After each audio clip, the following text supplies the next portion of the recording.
fundraising events for himself at this social club. And so he's at this social club and he's telling the staff this sob story about his medical condition, and he's talking and he mentions that he had 2 chemotherapy sessions in one day, which anyone familiar with chemo knows that that's just not a thing. And so some people on this staff, they start thinking, I think this guy might be full of shit. And so they start looking into his credentials, and he had apparently given them a letter from a doctor proving that he has brain cancer, but of course this letter is actually fake, and the doctor doesn't exist. While one of the other people he's trying to talk to about this event is a woman who he wants to host it for him. And he's telling her his sob story, and for some stupid reason, he ends up telling her this weird lie that British Airways has a jet on 24-hour standby for me to fly to get experimental treatment whenever I need it. Now, along with working at the social club, this woman also happens to work for British Airways. And she's like, yeah, that sounds like a bunch of bullshit. And so this woman goes to her bosses at the social club, and she tells them that Glenn is a fraud and that this is all a scam. And so they call the police, and the next day, bam, Glenn gets arrested. And he gets sent to prison, and now we'll never hear from him again, and he'll never commit another crime ever again.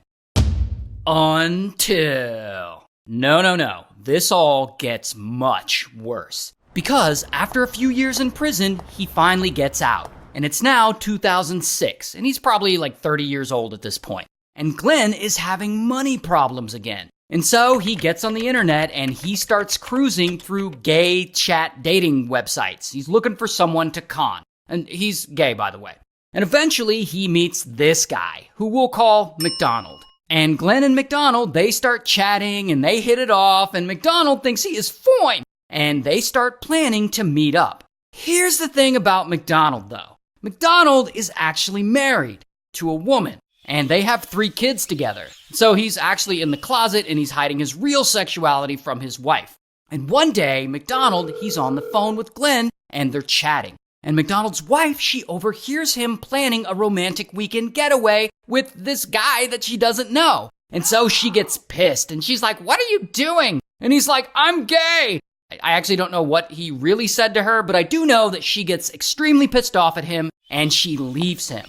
And so now McDonald, he's free to go live the lifestyle that he actually wants to live. And so he moves out of their home and he moves all the way to Wales to go live with Glenn, the con artist. And things are going pretty well for them for a while. And Glenn is somehow spending all sorts of money on McDonald. No idea how he got that money, probably conned someone.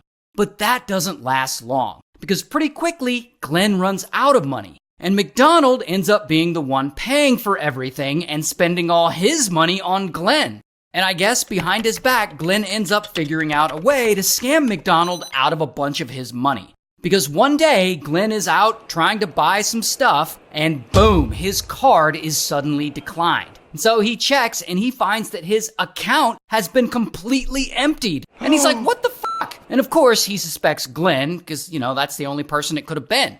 Meanwhile, Glenn, he probably knows that McDonald suspects that he stole from him. Because here is where shit gets really dark. One day, Glenn gets online and he starts looking for ways to unalive someone. And eventually, he comes up with a plan to unalive McDonald.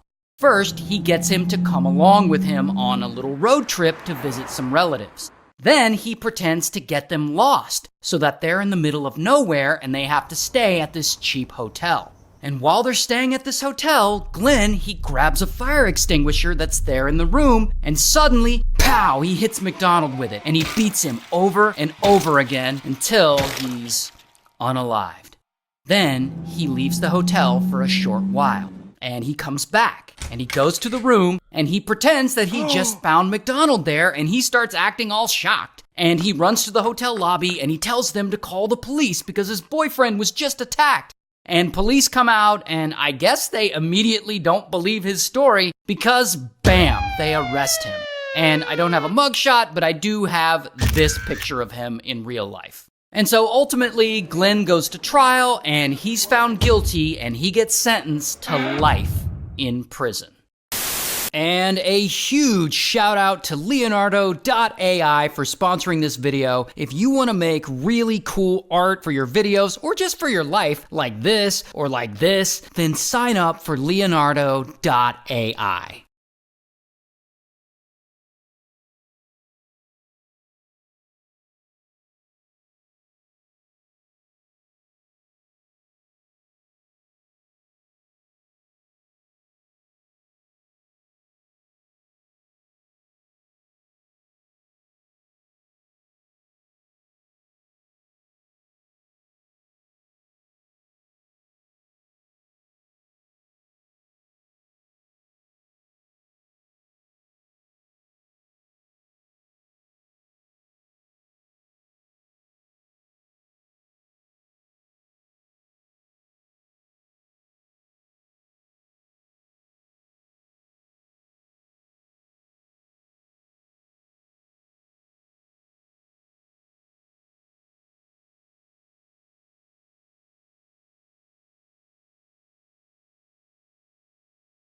Hey, I got you something. Here you go. It's a seashell. You're getting hypnotized slowly. You're going to become a minion to me. You're gonna go out onto the street and yell, subscribe to Call Me Chris too. Don't do that. Please don't do that. How you doing today, beautiful? Good, I'm glad you're here. I'm feeling cozy. It is for some reason freezing in my office. Well, it's AC, obviously, but it's like 100 degrees outside and it's like 60 degrees in here, which is cold to me now. So I'm wearing a sweater and I'm feeling cozy and I just want to read some tea with my besties. Okay, let's get into it.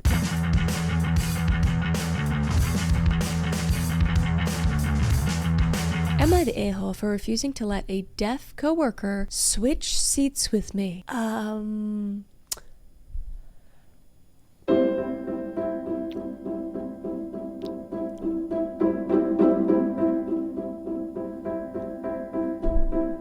All right, let's get into it. I work in an open office tech company. Our team recently brought in a new hire. I'll call her Kara, who is deaf. She seems cool, and our company has been great about providing interpreters and tech accommodations. Here's the thing. Kara was originally placed at the far end of our row near a wall. Apparently, the placement makes it harder for her interpreter to sit next to her and for her to read lips in group discussions. So her manager sent out a friendly office-wide email asking if anyone near the center of the row would be willing to temporarily swap desks with Kara for a few weeks while they sort out a permanent solution.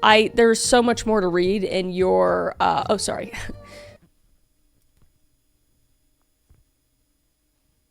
I sit in literally the most central seat in our whole row, right in front of the whiteboard, where our team meets informally several times a week. The thing is, I fought hard for the seat. When we first moved to this floor, seating was kind of free for all, and I came in early for a week just to claim it. I'm one of the few people on my team who prefers being in the middle of everything. It helps me stay in the loop, and I honestly like hearing the chatter. Okay, that's great for you.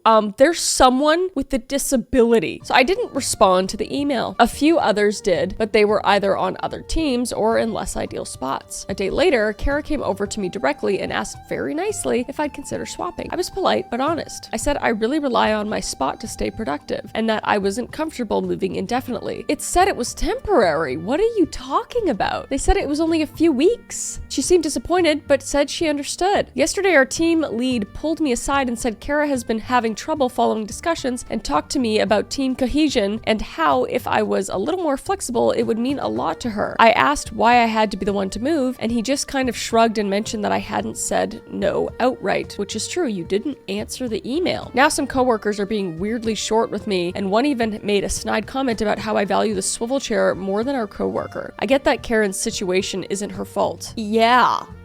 And I do want her to feel included. No, you don't. What? But I also don't think it's fair to pressure one person to give something up that everyone else could have offered too. There's just like a certain level, like, I get it, like you have a seat and you like that seat and stuff, but it's just, you need to have a certain level of selflessness, you know? Like, just think of anyone other than yourself in this situation. And this means Kara, who literally cannot contribute to her job because she can't see or hear what's going on. Like, she can't see as far and her interpreter can't help her. It's just like it's ridiculous. Like, she's deaf, dude. She's deaf. You need to, like, give some leeway. Also, it's temporary. They said up above that it's a few weeks, didn't they? I think, again, like, the fuck? You're the asshole. But let's see what people said. I do want her to feel included. It's not about feeling included. It's about being able to accurately communicate with and understand her surroundings. Exactly. Do you think disabled people get accommodations to feel included? Or so they literally don't get pushed out of jobs in larger society due to lack of accessibility? 100%. 100% that. Mild, you're the asshole. It's not a permanent thing and she actually needs the seat. You just want it. Yeah, exactly. Kara's manager, and maybe yours too, not clear, is the bigger asshole in this though. Asking for volunteers at the start was okay, but when no one volunteered, they should have just told someone to move. Yeah, you could really play the blame game here, but I mean, at the end of the day, you had an option to be a good person. And that it really doesn't affect you if you think about it. Like, I get you want to be in the middle. What is this, like grade 6, you know? Incredibly obtuse. So, yeah, that's disappointing. I think, let's move on. Am I the asshole for making a joke about my pregnant sister-in-law, or is my brother overreacting? We'll see, okay? I, 32 male, am child-free. I always thought my little brother would be too, but he actually really likes kids. I always thought my sister-in-law must be behind him feeling like that, but he says he's the one who really wants them, but I don't know if I believe that, honestly. Why is it any of your fucking business? I'm getting heated today. She's currently pregnant with their second child. Okay, they had one and they're having another one, and you're still like, are you sure, dude? Are you sure you don't want a child-free life? You can get rid of that other one. Just put it up for adoption or something. Anyway, sorry, I'm getting lost off track. All right, anyway. They were over to celebrate our dad's birthday, and my mom told sister-in-law she was sure that she was exhausted and to sit down and rest and not help with the dishes. Yeah, that's fair. I fake pouted and jokingly asked why she offered the broodmare rest, but not her son, who's been helping her all day. I expected my mom to laugh and sort of swat my shoulder like she usually would, but it was silent. My brother asked me what the fuck I just said about his wife. I laughed it off and said, to take it easy, it was just a joke. He demanded I explain what was funny about calling his wife a broodmare. By that point, I was irritated and said they're the ones who thought popping out kids close together was a smart idea, and at this point, that's what she essentially was.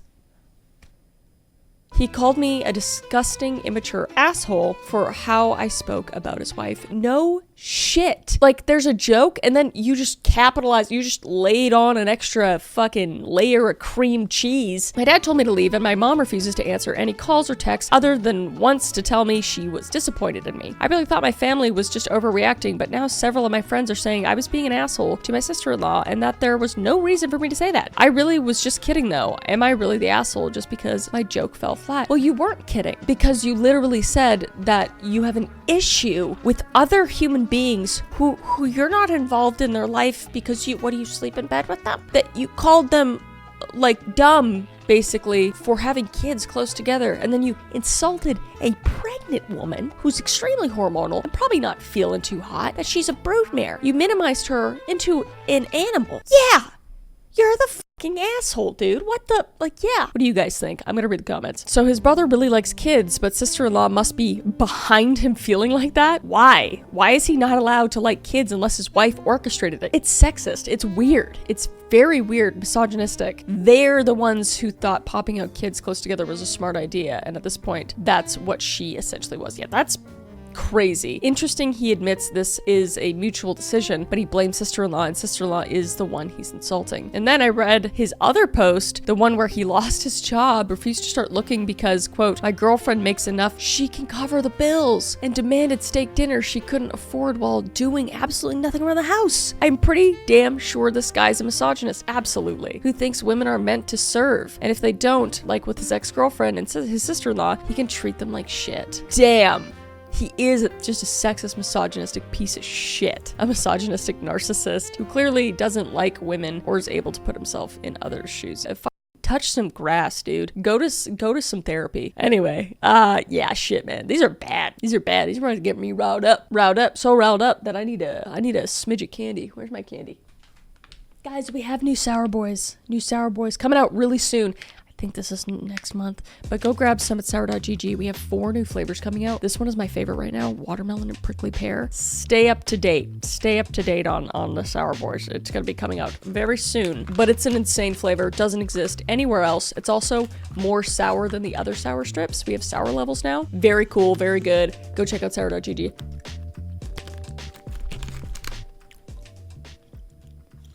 I love sour candy, dude.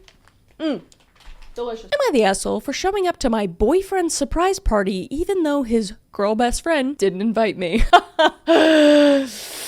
Probably not. I, 27 female, have been dating my boyfriend, 28 male, for about a year. Everything's been good overall, except there's always been this one weird dynamic. His extremely close girl best friend, T, who's in love with him. I added that part in, but it's already clear. They've known each other forever and claim it's totally platonic. And it might be, we don't know for sure. I've always tried to be cool about it, made an effort, invited her out, etc. Anyway, his birthday was last weekend. I had no idea anything was happening until his roommate texted me asking if I was coming to bar name that night. I had no clue what he was talking about, and he was shocked I didn't know it was a surprise party that T had planned. So I show up. alone, obviously, and T looks genuinely surprised to see me. She literally said, "Oh, I didn't know roommate told you." No apology, no oops, nothing. She meant that. She meant to. She's obviously gonna remember to invite his significant other to surprise party, or she's gonna purposely not invite you. This is crazy. I stayed, mostly to avoid drama on my boyfriend's birthday, but the whole thing was awkward. I sat off to the side with some random cousin while T gave a whole speech about how, quote, no one understands him like she does. Okay, she's in love with him. She's in love with him. You need to figure this out ASAP, Rocky. Cool. Later, I brought it up to my boyfriend and he said it, quote, wasn't that deep. Okay, yeah, so they're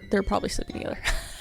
I'm just jumping to all the conclusions. And that maybe she just assumed that he had told me, but it's his surprise party.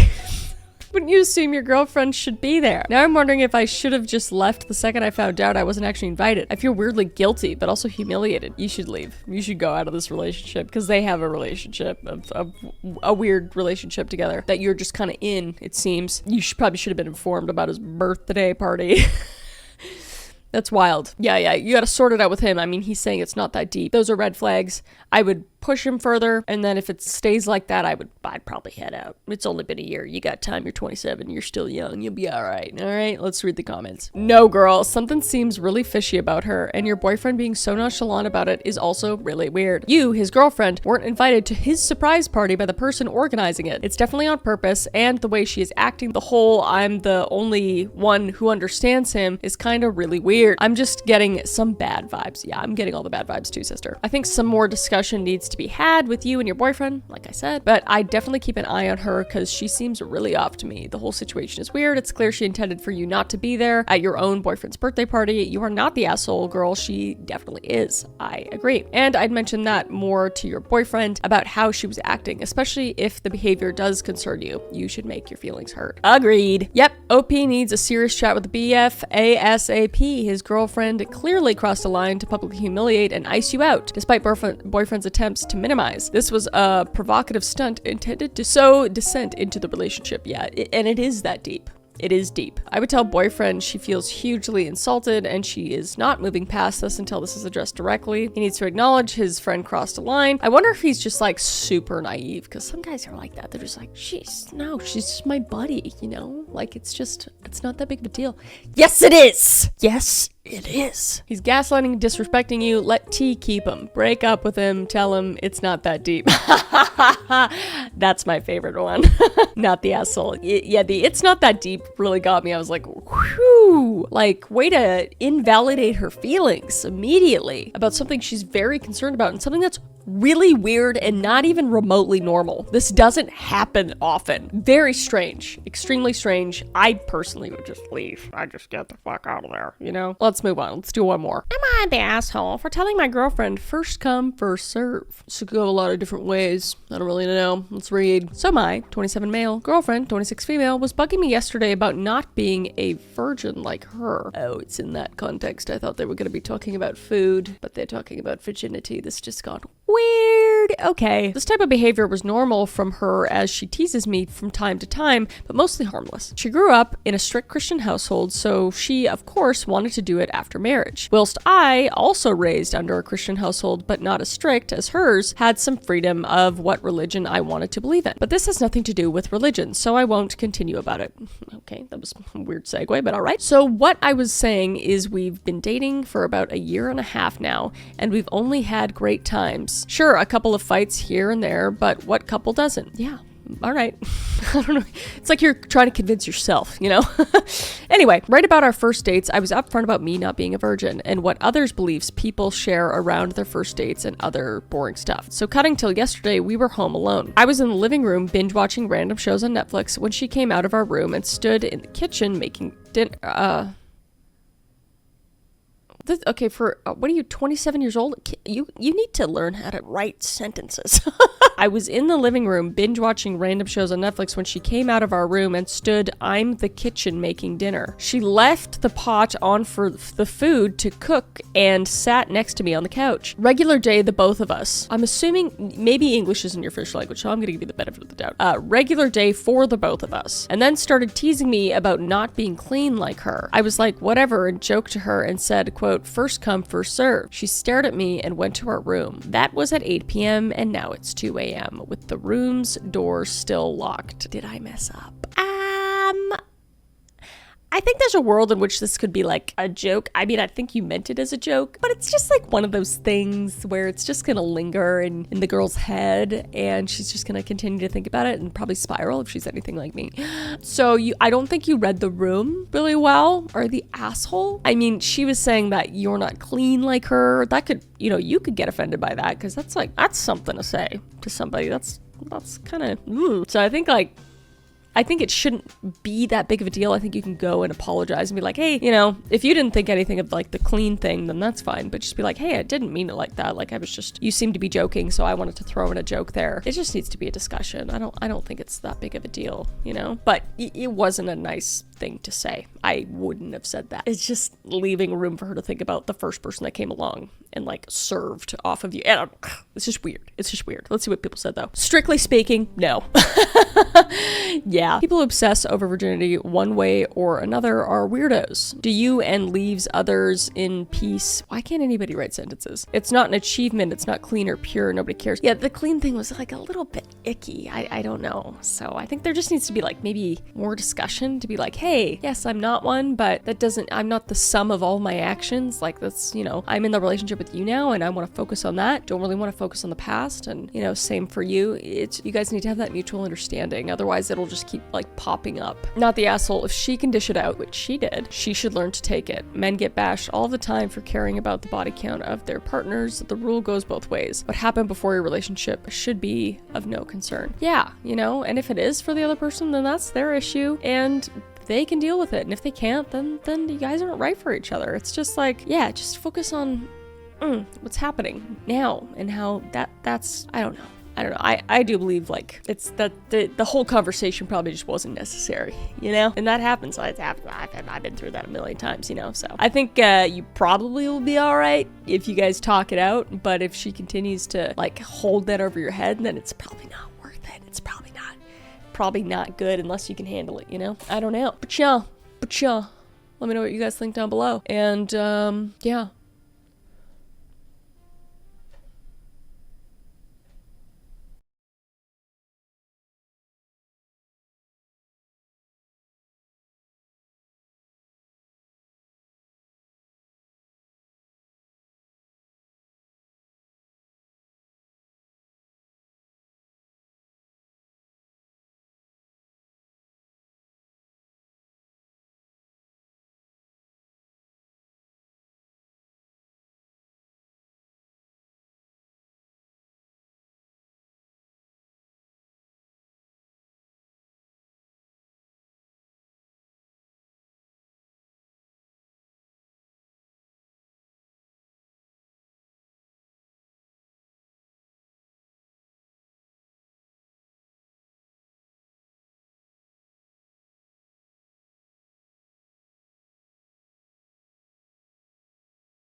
Hey, I got you something. Here you go. It's a seashell. You're getting hypnotized slowly. You're going to become a minion to me. You're gonna go out onto the street and yell, subscribe to Call Me Chris too. Don't do that. Please don't do that. How you doing today, beautiful? Good, I'm glad you're here.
The internet is a crazy, dangerous place, and there's a lot of really creepy people that use it.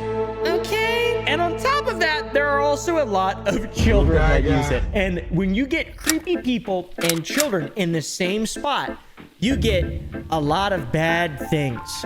A lot of bad things happen. TikTok is a really good example of a place where creepy people and children often associate with one another. And that's one of the reasons why I like it, okay? That sounds wrong, but if you look at it through the eyes of an internet explorer, someone like me who's part of the intellectual dark web, I'm just kidding.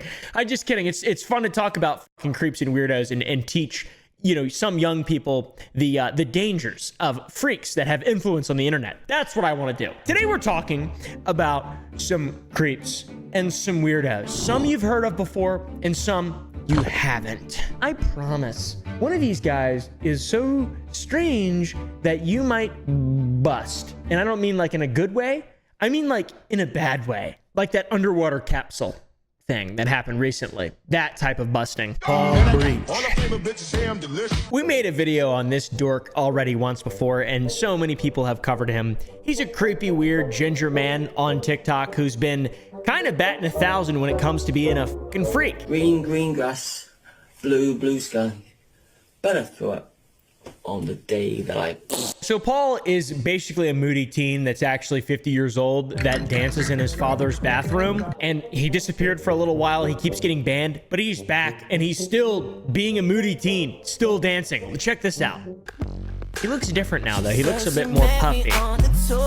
What is this, man? That's a cuteness overload moment, as the small infants on TikTok would say in the comment section of every single TikTok ever. And if you don't know who this guy is, if you've never really seen him before, for one, God bless you. For two, he's kind of known for talking to underage fans consistently and like meeting up with people and showing his underwear. Like he does this thing where he tries to be sexy and he like lifts his skin up. Like, okay, so I'll do it. All right, I'll do it right now. So this is kind of what he does. He thinks that's sexy when he does that. Like he'll be dancing, he'll be like and doing some kind of dance or something like this on TikTok or something, and then he'll like lift his shirt up, and then everyone's like, "Whoa, that's creepy, Paul." And then he's like, "Ooh, a plane crash in Tanzania." Oh, there's a plane crash in Tanzania. Come on. Into the lake. Yeah, basically 40-year-old man that loves talking to 18-year-olds. Pretty awesome. Legal for sure, but still weird. Do you know how nice this wall is? This wall is going to be amazing for photos later. You need to start getting ready. You got to go get all your stuff. Yeah. Your outfit changes. You need to get all your outfit changes. And you need to go and sort all that malarkey out. Yeah. And then we can take photos and it'll be majestic. He loves taking photos. And actually, one of the very rare, funny Joe Rogan bits. Security guard. But it wasn't until I became a fashion photographer that I really started getting laid. A lot. All the time. See, that's basically Paul Breach. And instead of being like models, it's like young, like 18-year-old girls. Paul also says a bunch of really weird shit on his lives, like keep it in the family. Yeah. Oh, did your dad just walk in? This time in the morning. Oh, saucy time. Keep it in the family, Maya. Keep it in the family. You're doing well. Another reason people really hate this goober is because he worked with the elderly people. You know, some of the elderly folk in the elderly community. You guys know, you familiar with the elderly community? They're like furries, but old. They're just old people. I don't know. It's just a bit. I'm not sure where it was going or where it was headed or what if it even had a start or a beginning or an end. But he used to love to cuddle and kiss the elders, which is weird. Care is my absolute passion. Do a side cheek kiss on the forehead.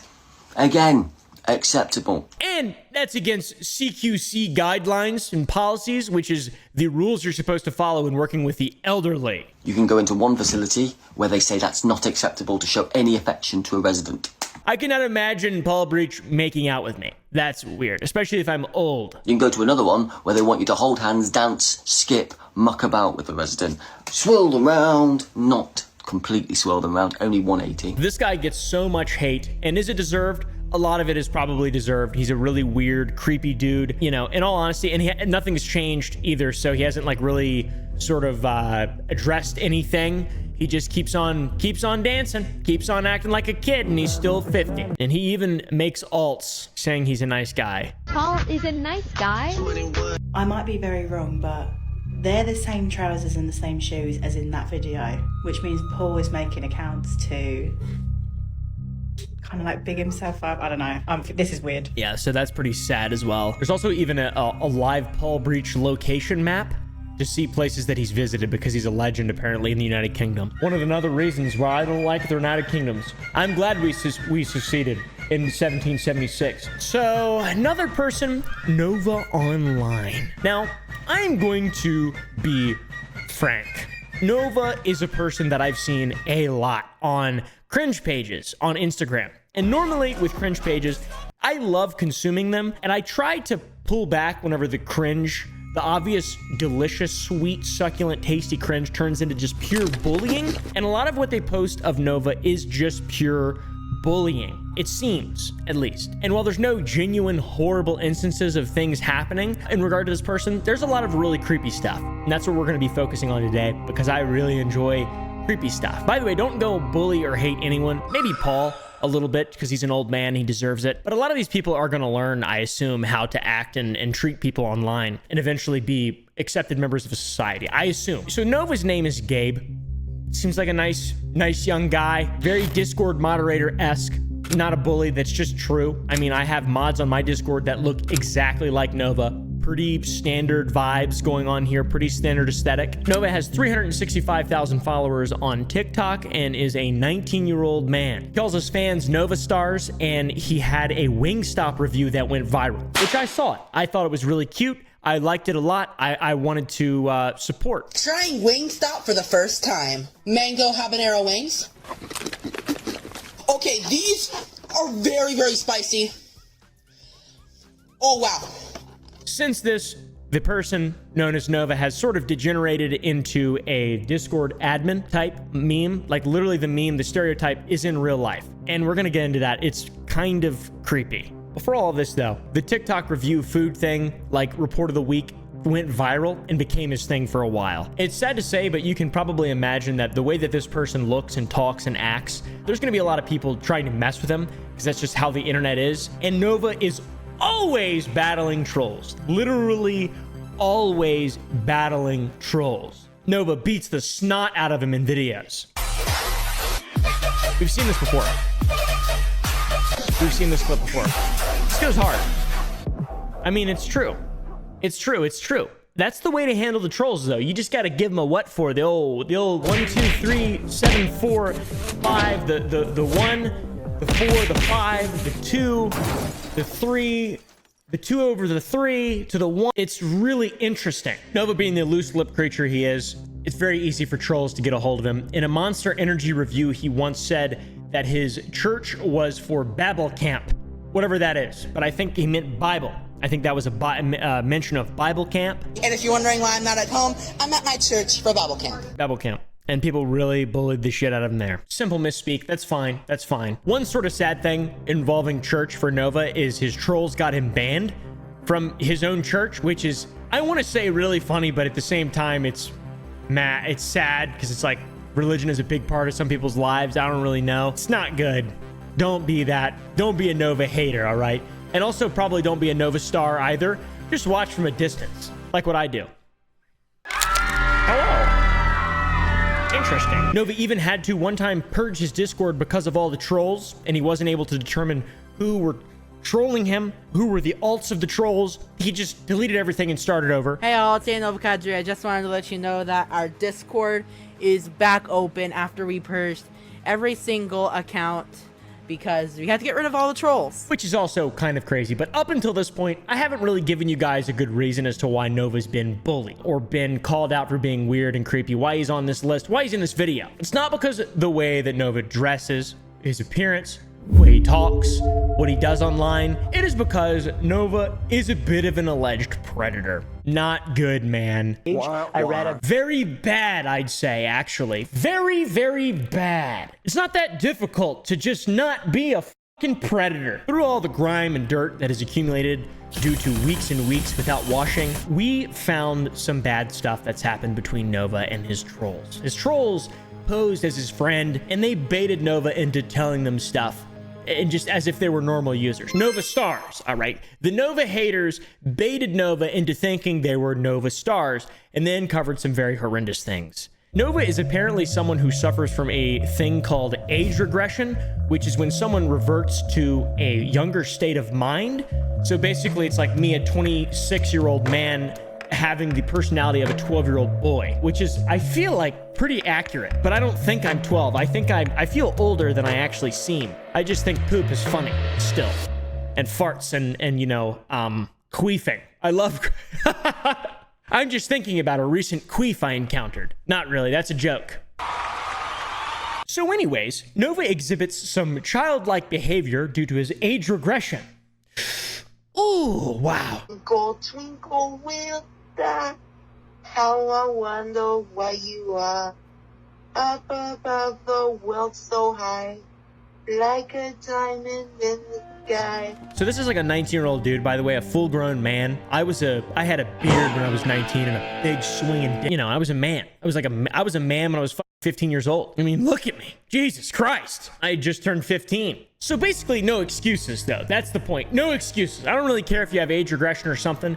Get a diagnosis, go see a therapist, and then log the fuck off. But here's more. The user that Nova was singing Twinkle Twinkle Little Star, very out of key, horrible timing, just made me sick to my stomach listening to it. It was a 14, 15-year-old person they were flirting with. And this isn't the only time that Nova's done this with underage people on Discord and stuff. It's fucking weird. He got into a group call in Discord and once asked a group of 14-year-old boys how often they masturbate, which is super strange. Question, but how often do you masturbate? Question, how often do you masturbate? I'm thinking about getting my numbers up. That was my impression of Nova. I'm sorry, guys. I shouldn't have said that. That was rude. It doesn't really seem like there's any level of rationalization from Nova as to why these are bad things you shouldn't do. This is not a way that you should interact with people that you have influence over because you're a public person, whatever. It seems strange. I would assume that it has something to do with Nova's proclaimed mental age being regressed. I mean, here's him with a pacifier. This can't be good. Just like an angel. What a good song. Also, here's some messages from when Nova was 18 years old. I really want a messy diaper today. Does anyone know dating sites for able littles? I wear diapers in a non-kink style. I was showing my diapers to a friend and they think I'm a fucking pedo. Yeah, that's not good. That's not good. I wouldn't do that.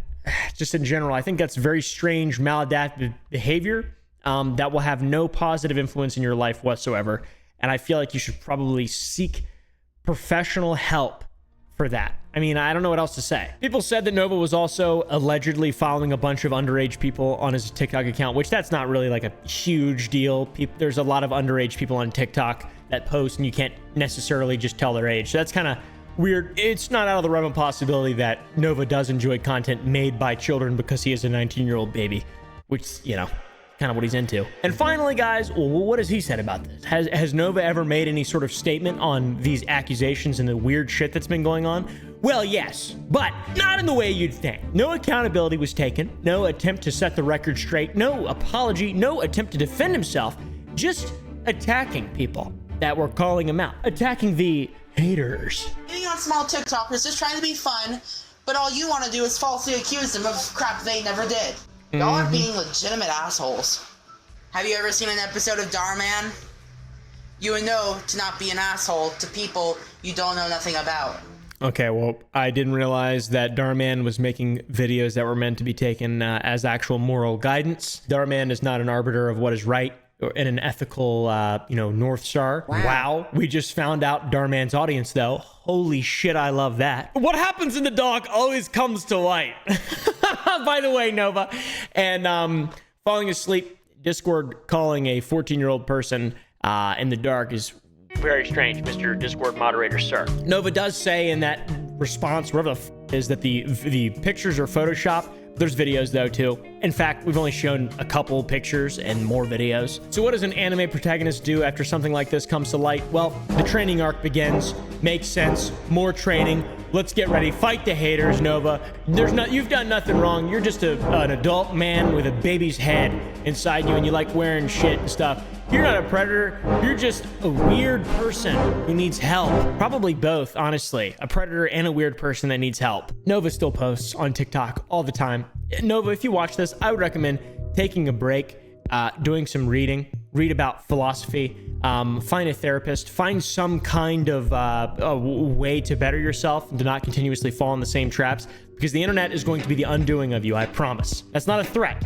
That's a prophecy. And my prophecies often come true. Or as I like to call them, fruits.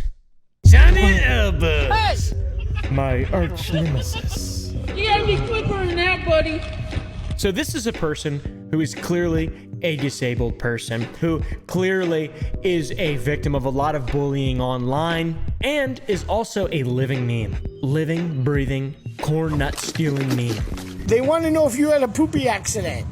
No, I was sitting on a wet paint. The dude was just filmed all the time for months, basically, and a lot of interest built on TikTok, and it was a guarantee that something interesting would happen every single time the camera was pointed at Widow Johnny. For example, things like this. Johnny wants girls on his lap at the park.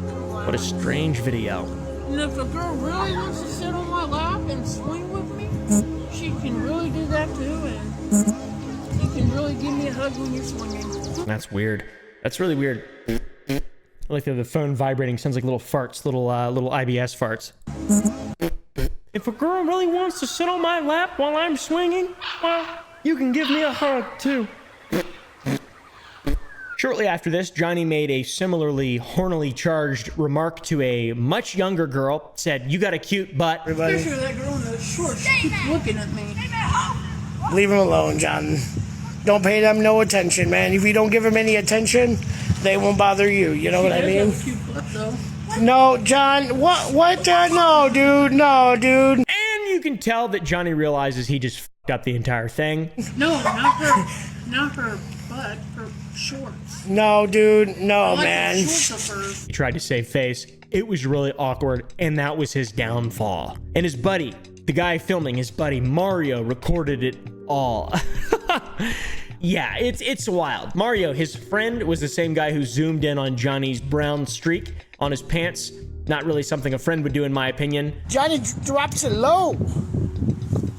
Yeah, Mario tried to wash his hands of all this as well right after the situation went down. And clearly, Mario was just using Johnny Elbows for fame. I mean, listen to these fucking people's names. This is crazy. This is real life. You believe that? We're in real life right now. The rise and fall of Johnny Elbows came quickly. It was a flash in the pan. And, Johnny unfortunately surrounded himself with friends that weren't actually his friends and said some really creepy, weird shit, which in my opinion, is understandable because Johnny is very clearly a disabled person, and that, you know, a lot of these people are, except for Paul Breach, which is why it makes it a lot weirder. Just a really sad case of someone being taken advantage of, and then they do something weird, as expected, and then shit just blows up, and it ends horribly. How's Johnny lately? Well, he looks kind of sad. This is the last video we have of Johnny. Hey Mario, I'm sorry I did this to you. It won't happen again. Just stay away from me, and I'll stay away from you. I'm sorry, Mario. And everybody else out there, just leave Mario alone. Just leave him alone for now, okay, guys?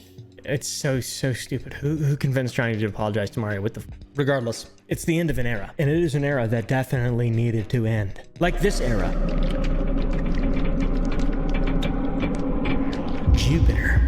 Your name is Sophia, right? Well, this little devil wants you to know the reason why he wants you to date him is because if you like what you see, you take it. This character on TikTok is one that I've been wanting to talk about for a while, but I was a little bit kind of scared. I don't really like talking about these people because they infect my mind and I start to relate shit in my real life to these freaks on the internet. I try to just save it all for one day and then I just blow it all out.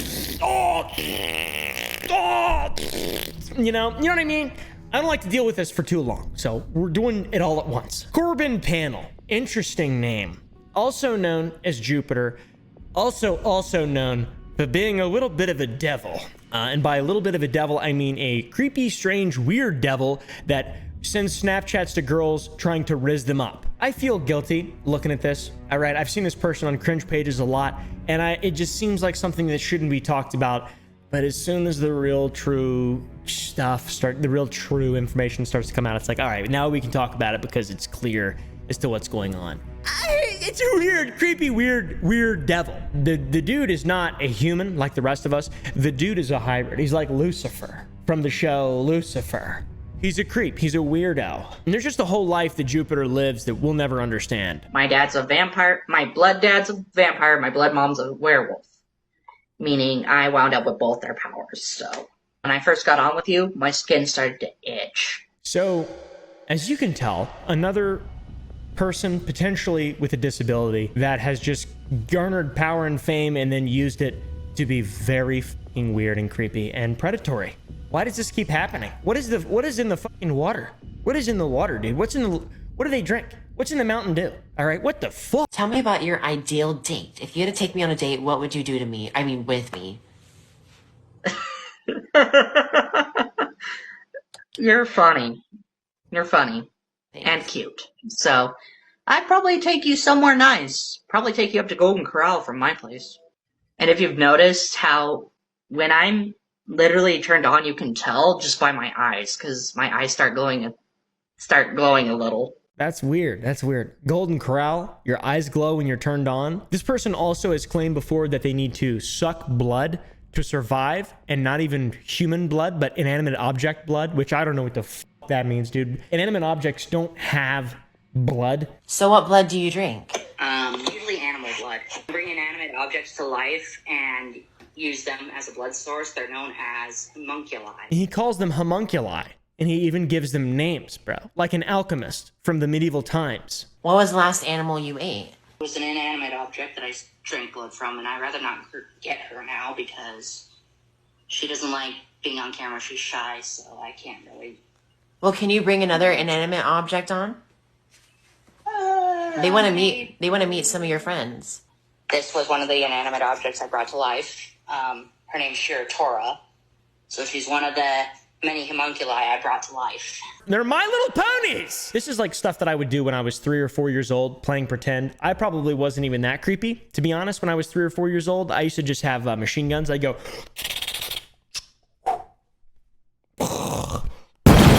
Jupiter also loves to howl and has a lot of Snapchat riz. Nyla, check this out.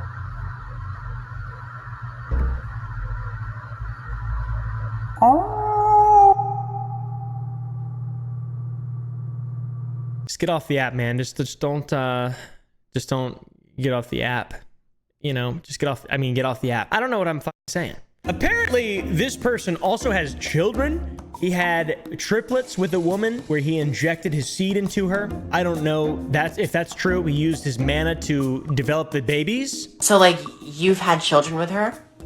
Yeah, but I made her promise no more after, like, our last set of triplets. I told her no more.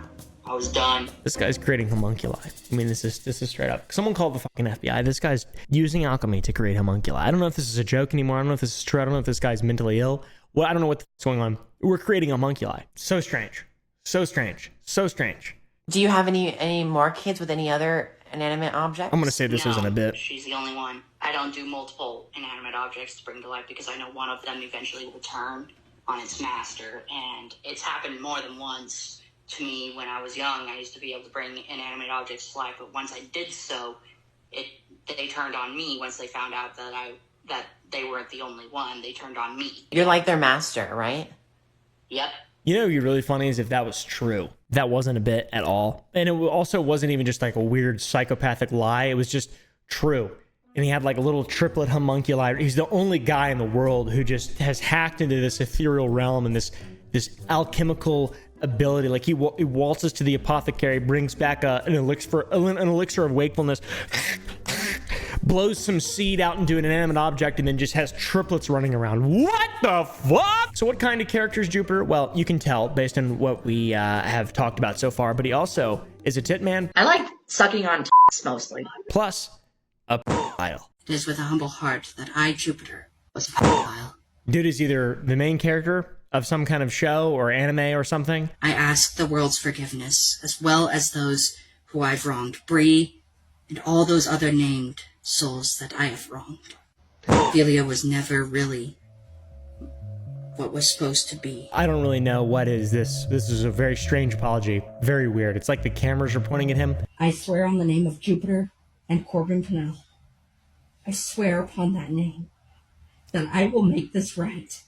I am unworthy of calling myself Jupiter. Something's in the water, I think. I think it's in the water, and it might be the same shit that's turning the frickin' frogs gray. You know what I mean? You know, Alex Jones reference?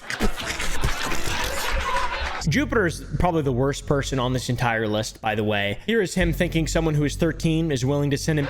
Can I still send you pictures of myself even if I'm underage? Because I'm only 13. It's up to you, sweetie, if you want to. Because I don't mind. If you do, I don't mind. Do you plan on trading me in if I say yes? No, I would never. I'd lower the age of consent all the way to 16 if you guys wanted me to. So there you go, guys. Also, Jupiter's 25 years old. What? I'm 26, though. How do you backpedal out of this? How do you not just go to jail for the obvious shit here? How do you not just go to fucking jail? Because if you're a genius like Jupiter, a genius alchemical human being, if you're a genius hybrid human being, half vampire, half werewolf. Someone said that you were dating minors for show. Yeah, it was just for show. It was just a show. That makes a lot of sense. It's not real. It's just a show. You're fucking with a 12-year-old minded man. You're dealing with a disabled adult. You're making fun of a disabled adult. All right, the cops aren't going to care about me because I'm a disabled adult. Thinks the cops are gonna give a shit? That doesn't work very well. In reality, because if you're aware, that's like kind of the thing is like you're aware of it though. You're like aware, you're self-aware, which is even makes it so much worse that you're able to rationalize that you are in fact a disabled adult, and that creates a sense of entitlement, preventing you from facing any sort of repercussions for your actions that are illegal and criminal, disgusting, and irreprehensible. You come out a disabled adult, and you learn the hard way of what happens to people who do that. Somehow, Jupiter's still posting, hasn't gone to jail for actually admitting to being a pedophile. Very, very, very horrible, disgusting. I hate it. My stomach hurts. But that was before, though, the whole awareness of having a disability. I'm a 12-year-old, 25-year-old. All right, that was before. He's apologized multiple times for being a pedophile. So I think now the cops probably won't care. Oh wait, no, this just in. Here's a message to his haters, me included. I don't freaking care, you're my hater. No, you're just a creep, weirdo. Taking advantage of people, you know. Children, mainly. Dylan's hippie. You can have me? I mean, couldn't I? Oh, Yes or no? Dylan Zippy is someone you've probably heard of online. He's known for his classic, hopefully it could fit in Snapchat he sent to a minor. We made a video on this guy as well. Why does this shit keep happening? I don't know why it keeps happening. In 2021, messages were exchanged between Dylan and a girl, and these messages were not between two consenting adults. They were between Dylan, Zippy, and a 14-year-old girl, to which he never bothered asking her age. Things escalated. Obviously, he sent his mushroom tip. Not good. Should have just stuck to the thirst traps and cringe dances, man. But by God, Dylan was trying to get lucky. And like many of the people in this fucking video, apparently just children are the only people that they can influence into getting lucky. That is illegal. You can't do that. You shouldn't do, even if it wasn't illegal, you still shouldn't do it. It's fucking weird. It's so fucking weird and evil. Dylan is another classic case of someone who just shouldn't have access to the internet, and someone who uses their influence, what little modicum of influence they get, to take advantage of young people and, you know, give in to their perverse, strange desires. It's really weird. Unlike the other people on this list, though, Dylan still posts a lot. Dylan still posts, and it's weird. You have to change your mindset. You have to change your routine.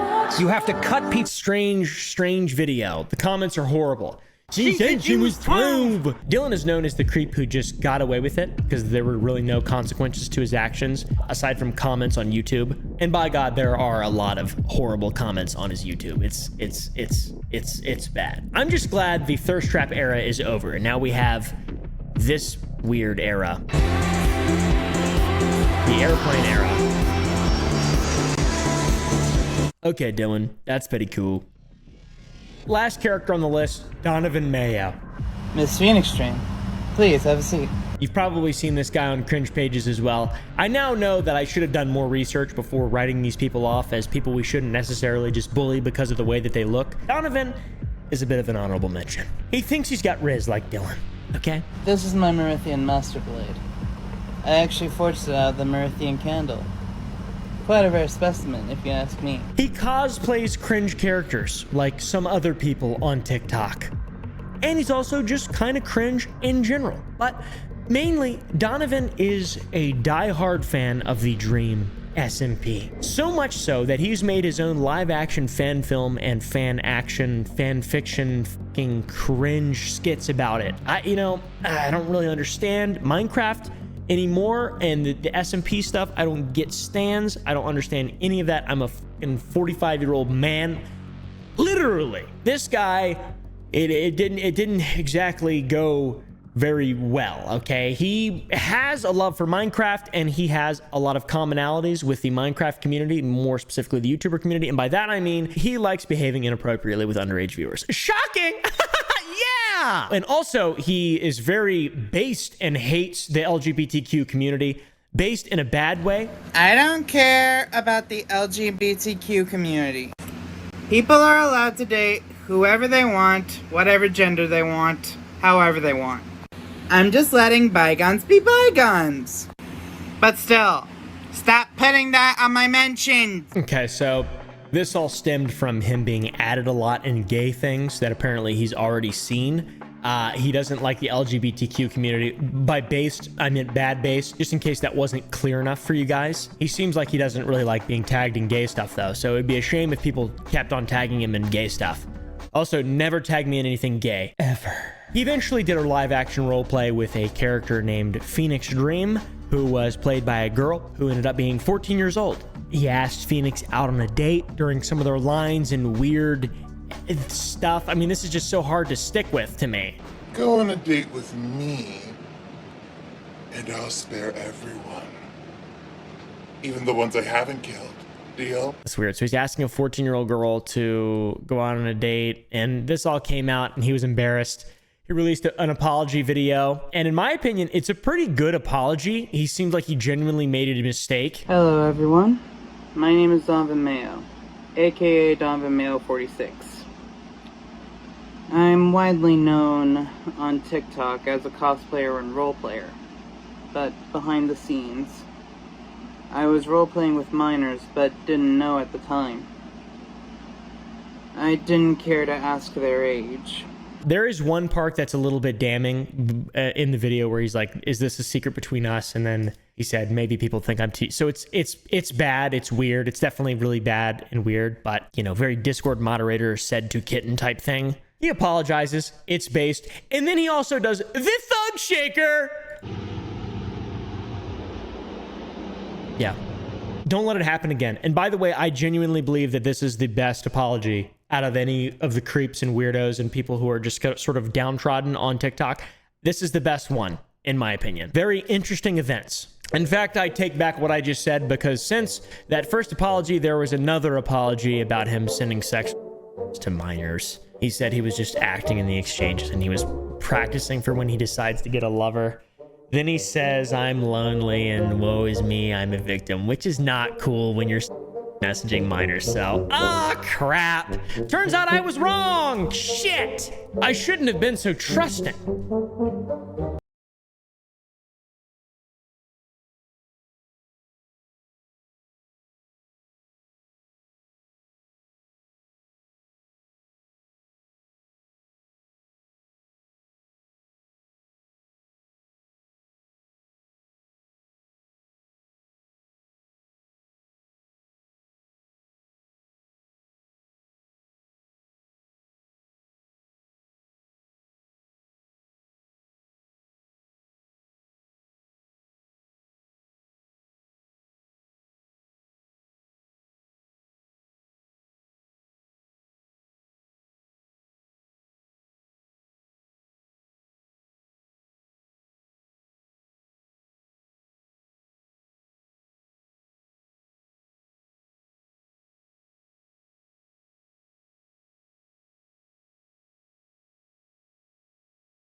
It was the kind of forest you'd drive past without a second thought.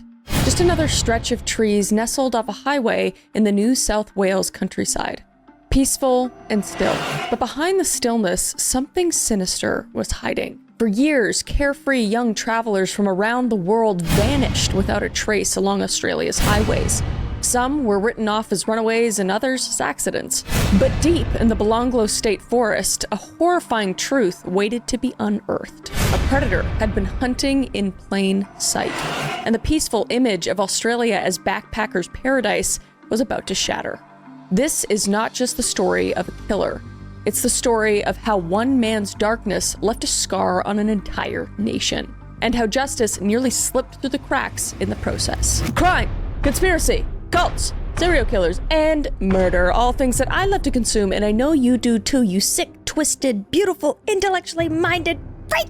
And today we are taking a trip across the pond, over a couple skips across the pond, over to Australia. Sorry if I absolutely butcher some of the naming here, some of the pronunciations, but I'm gonna do my very, very best. That was terrible. Gosh, bad. But we're talking about a horrifying individual. So without further ado, let's unbuckle our seatbelts, go Mach 5 down the highway, slam on the brakes, and bust through this windshield into this absolutely insane psychopathic killer together.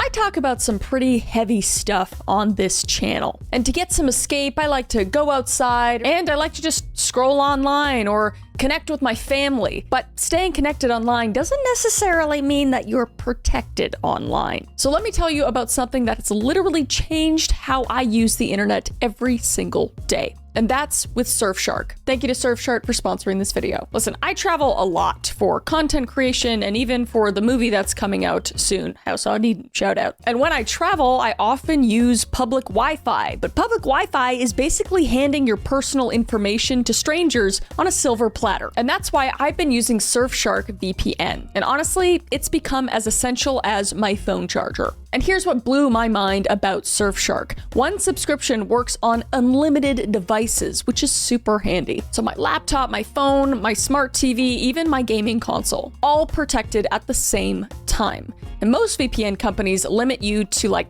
5 devices, but Surfshark said, nah, let's protect everything. And here's where it gets really good. Surfshark just hit a huge milestone, and they're now the only VPN with coverage in 100 countries, and that's insane. So whether I'm trying to access my banking app while traveling, or just want to watch some Netflix shows that aren't available where I live, I'm covered literally anywhere in the world. And let's talk about streaming for a second, because Surfshark unlocks the 15 largest Netflix libraries, including US and Japan. So I've been binge watching shows that I couldn't even see existed before. Plus BBC iPlayer, Hulu, basically everything just works. And the security side is what really sold me, because we're talking military grade encryption, strict no logs policy, and they use RAM only servers, which means even if someone somehow got access to their servers, there's literally nothing stored there. It all just disappears the moment it's disconnected. So having that insurance just gives me peace of mind. And plus, they have 24/7 live customer support, so when I had a question at 2 a.m. while editing, someone was actually there to help. And right now, you can get 4 extra months completely free when you go to surfshark.com/callmechris. That's surfshark.com/KALLMEKRIS. And you can use my code CallMeChris at checkout. Oh, and here's the best part. You have a 30-day money-back guarantee. So you can literally try it out risk-free for a whole month, and if you don't love it for whatever reason, you can get your money back. But honestly, once you experience the internet without restrictions and with actual privacy, you're not going back. So go check out Surfshark now at surfshark.com/callmechris and use code CallMeChris for those 4 extra months free. And your future self will thank you when you're traveling and your banking app actually works, or when you're binge watching shows that used to be blocked in your region. So thank you to Surfshark again, and let's get back to the video. Ivan Robert Marco Malat was born on December 27th, 1944, in the suburb of Guildford, New South Wales, Australia. And he was the 5th of 14 children born to Stephen Malat, a Croatian immigrant. 14's a lot, my goodness. God bless that woman. And that woman was Margaret Piddleston, who was an Australian native. And the Malat's family's home environment was marked by poverty and violence. So they lived in rural Western Sydney, often in run-down houses with dirt floors, and this large brood, if you will, struggled to make ends meet. And Ivan's father, a wharf laborer, was a strict disciplinarian and an alcoholic prone to violence and outbursts.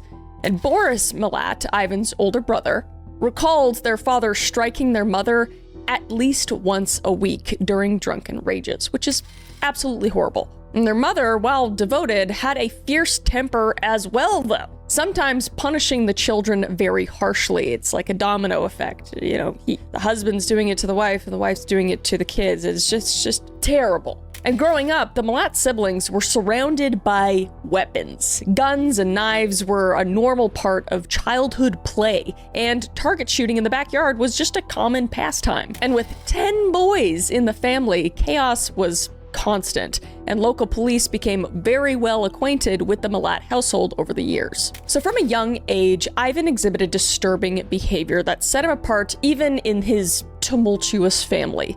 And relatives later described noticing psychopathic tendencies in Ivan as a boy, because he had a bit of a cruel streak, taking pleasure in harming animals with machetes, to be specific, which is enough for me. Because in one incident recounted within the family, Ivan allegedly took the machete and, I'm going to say this in the only way he made one dog into two, if that makes sense, which is, it makes me want to cry. Any violence is bad, you know, animal is just, oh God, as a child, like thinking that that is okay or just taking pleasure in that is, I can't wrap my head around it, honestly. And by age 13, his behavior had become so unruly that he was sent to a residential school for troubled youths. Thank God. I think prison would have been better at this point, but he was only so old, so. And Boris Malat would later say that Ivan, quote, was going to kill somebody from the age of 10. Believing his brother had a murderous disposition practically, quote, built into him from childhood. Send this kid to a bunker underground, my lord. But despite attending Catholic school like his siblings, Ivan's education was overshadowed by his poor behavior. And instead of studying, Ivan spent his early teens breaking into houses and stealing. Just petty crime, one of the ingredients in the serial killer stew. Harming animals, and petty crime. So Ivan would drop out of formal schooling at around the age of 15 years old, and spent his late childhood in the pursuit of criminal thrills, as you do. And this would mark the beginning of Ivan Malat's lifelong pattern of crime and violence. So by his mid-teens, Ivan Malat's stint of minor crime had evolved into a complete lifestyle. And by the age of 17 in the early 1960s, he was already very well acquainted with law enforcement and had actually been sentenced to 6 months in a juvenile detention center for burglary. But despite his charismatic demeanor, which he did have, allegedly, he showed little regard for authority or social bounds. And he allegedly engaged in affairs with at least 2 girlfriends of his own brothers during this period. Quite the ladies' man. And quite the piece of shit. But he had no remorse in betraying those closest to him. So it's just setting the stage for who this guy is about to become. And academically, there was no record of Malat achieving anything notable at all. And instead, his teenage years were just defined by escalating run-ins with the law. And friends and peers, if any remained, took a backseat to Ivan's true adolescent companions, which was cars, guns, and crime. Sounds like the title of a 10% Rotten Tomatoes action movie to me, but anyway. So Malat's early adulthood saw a steady stream of criminal offenses and growing boldness. And in 1964, at the age of 19, Malat was sentenced to 18 months in prison for breaking and entering. And barely a month after his release, he was caught driving a stolen car and was handed a 2-year sentence of hard labor. The guy's got a problem. Because completely undeterred by these stints behind bars, Malat continued to just do what he wanted. He had no care in the world for anybody else except for himself. And in September of 1967, at the age of 22, he was convicted of theft yet again and imprisoned for 3 more years. He just spent his entire young adulthood in and out of jail. And these early convictions for burglary, car theft, and other property crimes show a pattern of escalation, as we can see. And law enforcement in New South Wales were by now quite familiar with the Malat brothers. And Ivan, in particular, had become a regular offender, cycling in and out of custody throughout the late 1960s. But still, the severity of his crimes and the length of his sentences kept increasing. And it was just a foreboding sign of what was about to come.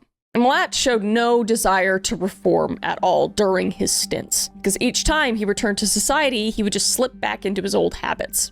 And during this period, Malat's legitimate work history and personal relationships were unstable at best, because any semblance of a normal career was frequently interrupted by his prison terms.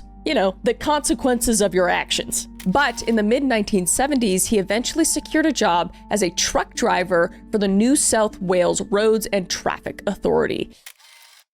Truck drivers. I know there's good ones out there, but my God, is that a good job for a serial killer? And this would be a position he would drift in and out of for the next 2 decades. But in the 1960s and early 70s, steady employment was hardly Malat's priority, to say the least. And as for his personal life, Ivan demonstrated a strong disregard for conventional morality.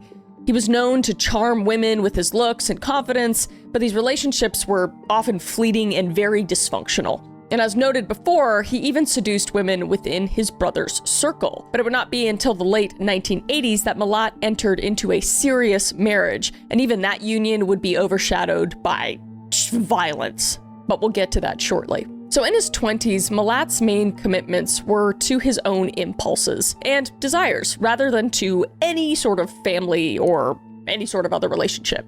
And by the end of the 1970s, he had established a double life.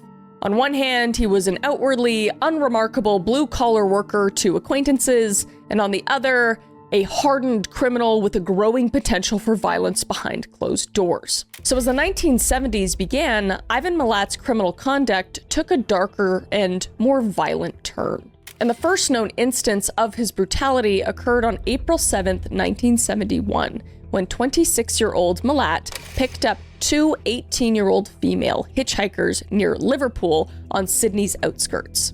And at knife point, he abducted the young women, tied them up, and them. But luckily, the pair eventually managed a narrow escape by fleeing at a roadside service station cafe. And Malat was arrested later that day and charged with 1 count of and 2 counts of armed robbery, as well as an abduction charge. So this incident marked Malat's transition from property crimes to violence against people. And while out on bail awaiting trial in 1973, he and some of his brothers committed a string of robberies, just showing that Ivan was undeterred by the prospect of prison. And in a somewhat surprising move to avoid the looming trial, Malat actually faked his own life cancellation, if you know what I mean. And he would leave his shoes abandoned at The Gap, which was a notorious Sydney clifftop life ender spot, just to mislead police. And then he fled the country. And for about a year, he hid out in New Zealand under an assumed identity. And authorities suspected that upon sneaking back into Australia, Malat roamed between Queensland and Victoria, and possibly other parts of the country to evade detection. But he was eventually rearrested in 1974 when he resurfaced in Sydney after his mother suffered a heart attack. But in court, however, he escaped justice. And in 1974, he was acquitted of the charges after his defense lawyer, John Marston, aggressively attacked the victim's credibility, which is absolutely disgusting. And he did so by exploiting prejudices by labeling them as lesbians. Which, like, for that to hold up in court at that time, like it wasn't that long ago, is absolutely insane to me. Definitely different times. But buoyed by this legal vindication, Malat just grew bolder, and Malat's inclination for extreme violence did not subside at all. In fact, it just escalated. And in 1977, he was implicated in another incident involving 2 female hitchhikers traveling from Liverpool to Canberra. And it was an attack in which he allegedly attempted to and murder the women. But he was never charged due to lack of evidence. It's like, it's weird. It's like, you'd think they'd look back at his record and be like, oh yeah, this guy's definitely capable of that. Like, I understand that you need evidence for stuff, but you think they'd dig a little more. I don't know. And though formal charges were absent, the pattern was clear.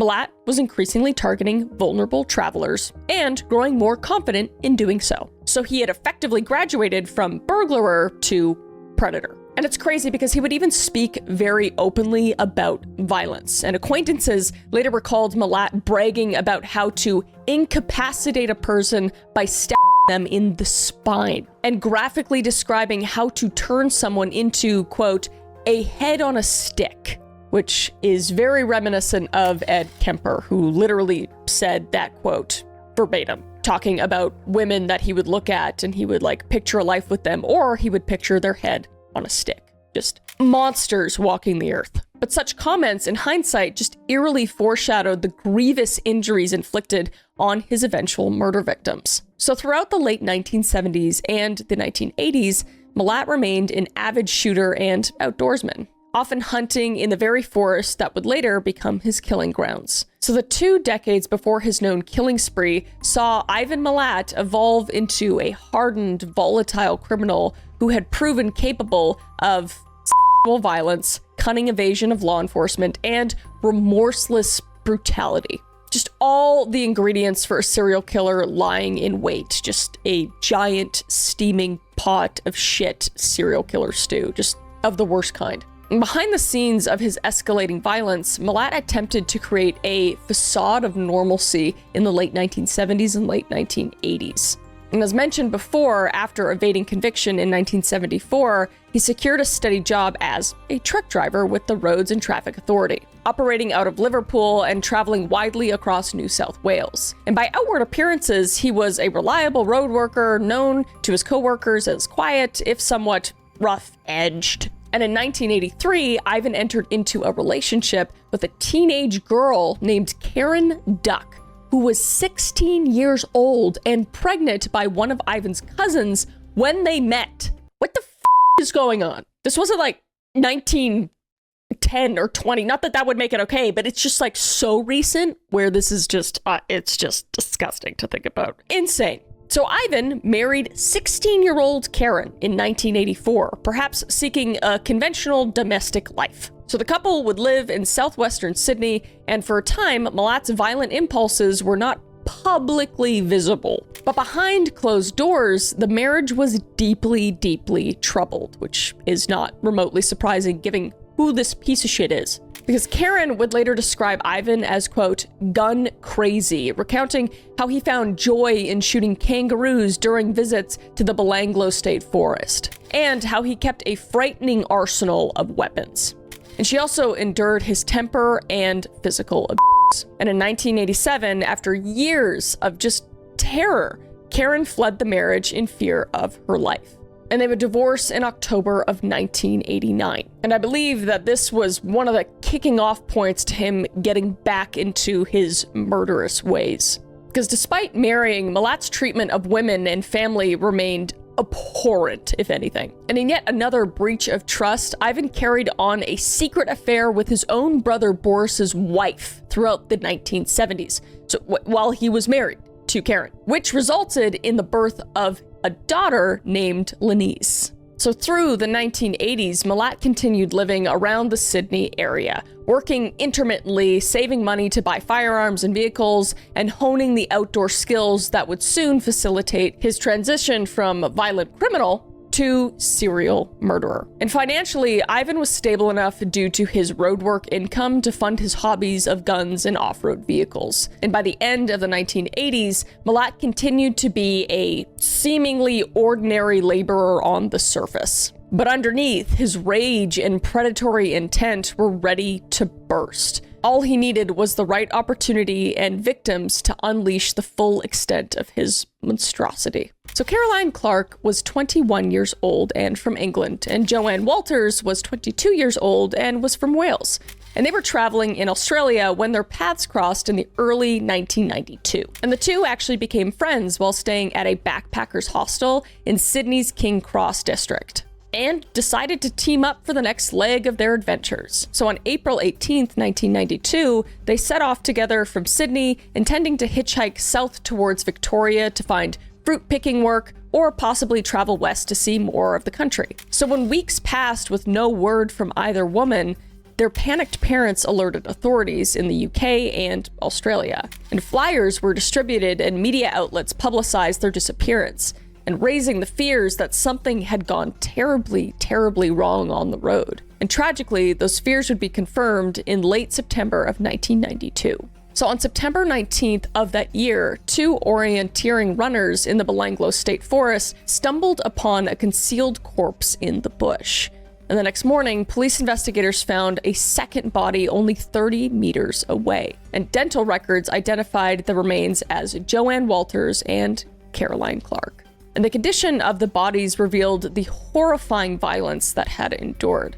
Walters had been stabbed repeatedly 21 times in the back and 14 times in the chest, according to forensic reports. And one thrust had actually severed her spinal cord, which was a wound that would have instantly paralyzed her. But Clark had been killed differently. She was shot in the head 10 times at close range, as if used for target practice. And she also showed evidence of stabbing to the chest and was found with a makeshift blindfold, suggesting the killer had sadistically terrorized her before death. And investigators noted other eerie details at the crime scene. One was a primitive stone fire pit that had been built nearby, and cigarette butts and .22 caliber shell casings littered all over the ground. And Walter's jeans were discovered with the zipper undone, but the top button still fastened, a sign that she may have been SA'd and then redressed in haste. And due to decomposition, it was impossible to conclusively determine if SA even occurred, but the implication was very clear and extremely horrifying, and my heart goes out to the victims' families and the victims. It's abhorrent what was done to these girls. These details painted a picture of a killer or killers who derived pleasure from cruelty and spent time with the bodies after death. And the discovery of Clark and Walters just sent shockwaves through Australia and abroad. And the British tabloids dubbed the unknown perpetrator the, quote, beast of the bush, and speculated that a serial killer was preying on young tourists. And Australian police, however, were initially cautious. And in late 1992, officials publicly downplayed the idea of a single serial murderer, suggesting it might be an isolated incident or the work of multiple assailants, despite the gruesome evidence. But still, an extensive search of the Belanglo State Forest was conducted after the first two bodies were found. But no further remains were located at the time, and without any immediate leads, the investigation into Clark and Walter's murders grew cold as 1992 turned into 1993. But unbeknownst to authorities, the killer had struck before and would strike again. The earliest known victims of Ivan Milat were not foreign tourists, but rather Australians on a road trip. 19-year-old Deborah Everest and 19-year-old James Gibson, a young couple from Frankston, Victoria. So in late December of 1989, James and Deborah left Melbourne to attend an alternative lifestyle festival. It was called Confest, near Albury, just over the New South Wales border. And they arrived in Sydney first, spent a couple of days sightseeing, then commenced hitchhiking southward on December 30th, 1989, hoping to reach the festival. Don't hitchhike. I say it all the time, and I'm saying it now. Don't hitchhike, my sweet little bean. So the two would attempt to hitchhike to get to this festival, but unfortunately, they would never make it. And when neither James nor Deborah contacted their families after New Year's, missing reports were filed. And early clues created confusion, because on December 31st, 1989, a hiker found James Gibson's damaged camera by the side of the road in Galston Gorge in Sydney's northern outskirts, which was far from any direct route to Albury. And a few months later, in March of 1990, Gibson's empty backpack was also recovered in that same area of Galston's Gorge. And these discoveries would just puzzle police, who at the time had no bodies and thus suspected James and Deborah might have met with foul play closer to Sydney, nowhere near Belanglo. But in reality, the items had likely been dumped by the killer to mislead investigators. Who do we know who loves to try to mislead police? We're getting there. But the young couple's fate remained a mystery for almost 4 more years. And on October 5th, 1993, after Clark and Walters had been found, a local man scavenging for firewood just stumbled on skeletal remains in a remote section of the Belanglo State Forest. And he notified police, and an intensive search quickly uncovered 2 bodies buried not far apart. And those bodies would be identified as James Gibson and Deborah Everest, the long-missing Victorian youths. And the injuries to the bodies bore the hallmarks of a killer's viciousness that would become all too familiar. James Gibson, for example, had been stabbed 8 times, and like Walters, one massive knife wound had sliced through his upper spine, paralyzing him completely. and other stab wounds to his back and chest would have punctured his heart and lungs, likely causing a quick but extremely agonizing death. And Gibson's body was found curled in a fetal position, suggesting the pain he'd endured in his final moments. And Deborah Everest's remains revealed a slightly different brutality, because she had been brutally beaten about the head and the face, and her skull was fractured in 2 places and her jaw was also broken. Injuries consistent with being struck with great force. And in addition, there were marks on her forehead and stab wounds to her back, indicating that even after beating her, the killer stabbed Deborah as she lay dying. But the discovery of Gibson and Everest nearly 4 years after they vanished would definitively link the 1989 missing persons case to the string of backpack murders. And initially, investigators were perplexed that Gibson's camera and pack had turned up so far from Belanglo, but now it was clear that something more sinister had taken place in the forest. And the murders of Deborah Everest and James Gibson also had a chilling effect on the Australian public, because the fact that such violence could be done upon locals, not just international tourists, I don't know why that would matter, but, you know, it's just hitting home for these people, I guess, just underscored the universality of the danger. But meanwhile, detectives redoubled their efforts, realizing that a single madman was likely responsible for all of these killings, and had been active since at least 1989. So 21-year-old Simone Schmidl was an adventurous traveler from Germany touring Australia alone. And in January of 1991, Simone planned to hitchhike from Sydney down to Melbourne, where she was supposed to meet her mother, who was flying in from Germany, for a camping holiday. So she departed Sydney on January 20th, 1991, with her backpack and an eager optimism familiar to many lone backpackers. But when Simone failed to show up at the Melbourne airport and made no further contact, it raised alarms among her family and her friends, and she would be officially reported missing. But with next to no clues and her journey spanning hundreds of kilometers of highway, the search for Simone did not yield answers for a very long time. And it wasn't until nearly 3 years later, with renewed police operations in Belanglo, that Simone's fate was finally discovered. So on November 1st of 1993, the New South Wales police were conducting a massive line search of the Belanglo State Forest. And that's where officers came upon a set of human bones in a clearing off a fire trail. And the remains were identified as those of Simone Schmidl. And like Walters, Simone had been killed with extreme brutality. She would suffer at least 8 stab wounds, including ones that would sever her spine and would have caused paralysis similar to the others, and others that punctured her heart and her lungs. So the manner of her death just showed an awful similarity to Walter's multiple stabbings, with control wounds to incapacitate. And disturbingly, at Simone's gravesite, police found clothing that did not belong to her. And those clothes were a pair of green silk shorts and a yellow top that were later identified as items worn by another missing backpacker, Anya Habshid. And this indicated that the killer had murdered multiple victims in the forest and perhaps moved or intermixed their belongings. And whether that was to confuse investigators or simply as a result of handling various trophies is unknown. But Simone Schmidl's discovery reinforced the growing realization that a serial killer was prowling the New South Wales bush. She had vanished over 2 years before, but now the link between her case and the others was completely undeniable. And the young German's solo journey in Australia had met a horrific end at the hands of a predator who showed absolutely no mercy.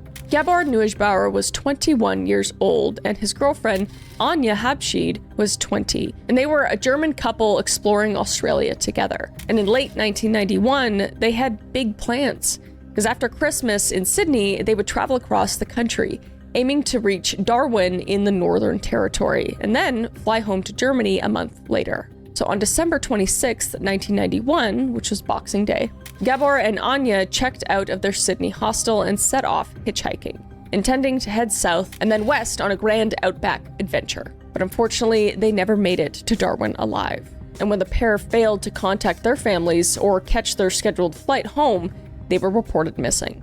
And like the other cases, with no immediate leads, their disappearance remained a mystery for some time.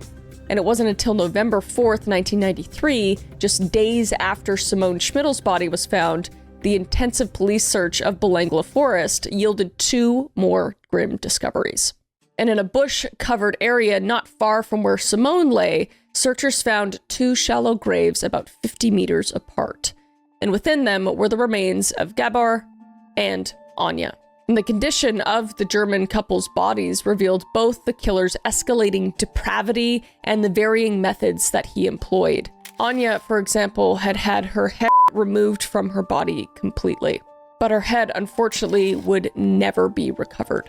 So it appeared that the killer had taken Anya's skull potentially as a trophy. And Gabor had been shot 6 times in the head, execution style, similar to Caroline Clark. But there was no evidence of other abuse. And investigators determined that Gabor had been bound prior to being shot. So it's possible that Gabor may have been forced to watch or listen as Anya was murdered before he was finally executed. Just extremely just gut-wrenching to think about. This one is extremely rough. And ballistic evidence linked the scene to earlier murders, because the bullets that killed Gabor matched the caliber a Type 22 used on Caroline Clark. So the killer had clearly favored a firearm and brought it along on his deadly hunts. So the murders of Gabor and Anya just underscore the sadism of the backpack killer, because we can see during the murder and even after, he's escalating what he's doing, the viciousness in what he's doing. And by the time the German couple's remains were uncovered, the full scope of the backpack murders was apparent. In total, 5 women and 2 men, all young travelers, had been slain in similarly brutal fashion and hidden in the same forest. And the timeline of their disappearances ranged from late 1989 to 1992, but they were all discovered within a 14-month span in 1992 to 1993. So with each body found, the pressure just mounted on law enforcement to find who was responsible for these atrocities. And from the outset of the backpack murderer investigation, police and media speculated that Ivan Milat's murderous career may not have begun or ended with the 7 confirmed victims, because there were patterns and similarities in other disappearances that led authorities to revisit cold cases from the 1970s and the 1980s. And over the years, Milat had been publicly linked to a number of unsolved cases, though unfortunately none have been proven. But among the cases often discussed are 3 young women who vanished from the Newcastle area in 1978 to 1979. And those 3 women were Leanne Goodall, who was 20 years old, Robin Hickey, who was 18 years old, and Amanda Robinson, who was 14 years old. And all 3 went missing near highways within a few months of each other, in an area where Milat often worked as a road crew member at the time. And Milat was named as a person of interest in those cases, but insufficient evidence prevented further action, unfortunately. And similarly, in 2004 to 2006, Milat was formally investigated regarding the disappearance of 2 Sydney nurses, Gillian Jameson and Deborah Balkin, both of which were 19 and 20 years old, and who were last seen at a tavern in June of 1980 speaking to a man in a cowboy hat. And Milat denied involvement when he was questioned, but he was mentioned as a person of interest at the wrongful death inquiry. And another likely victim often mentioned is Annette Briffa, who was 18 years old, and who had vanished while hitchhiking north of Sydney in January of 1980. And an inquest in 2005 heard that although there was no hard proof Ivan Milat killed her, he could not be eliminated from the investigation altogether. And the investigators have even looked back to cases as early as the 1960s, because Milat's brother, Boris, claimed in 2015 that Ivan privately confessed to the 1962 shooting of Sydney taxi driver Neville Knight, a crime that left Knight paralyzed and for which another man was wrongfully convicted, which is f***ed up. And police have noted the eerie parallel between Knight's injury, an injury that was caused to the spine, as we know that he did to quite a few of his victims, that caused paralysis. However, no charges were ever brought against Milat for that incident.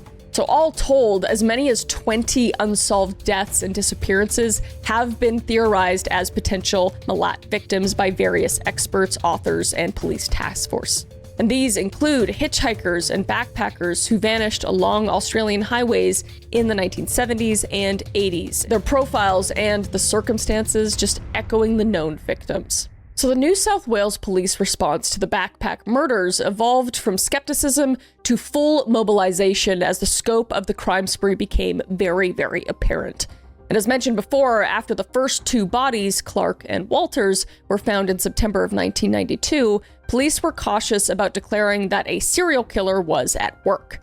But despite media speculation, authorities initially suggested it might be an isolated incident or work of multiple assailants, given differences in how the two women were killed. But still, a dedicated team of investigators began combing through missing persons files for any similar cases. And early on, they noted that several backpackers had vanished without a trace along the Hume Highway corridor in recent years, including an Australian couple, who was Everest and Gibson, and at least 3 Europeans, Schmidl, Neubauer, and Habschied, whom of which we already spoke about. However, at this point, with no bodies besides Clark and Walters, linking the cases was largely speculative. So the forensic evidence from Walters and Clark's crime scene, which was bullet casings of a .22 caliber, ropes, and fibers, was collected and analyzed. But without a suspect to compare against, it remained simply data in a growing archive.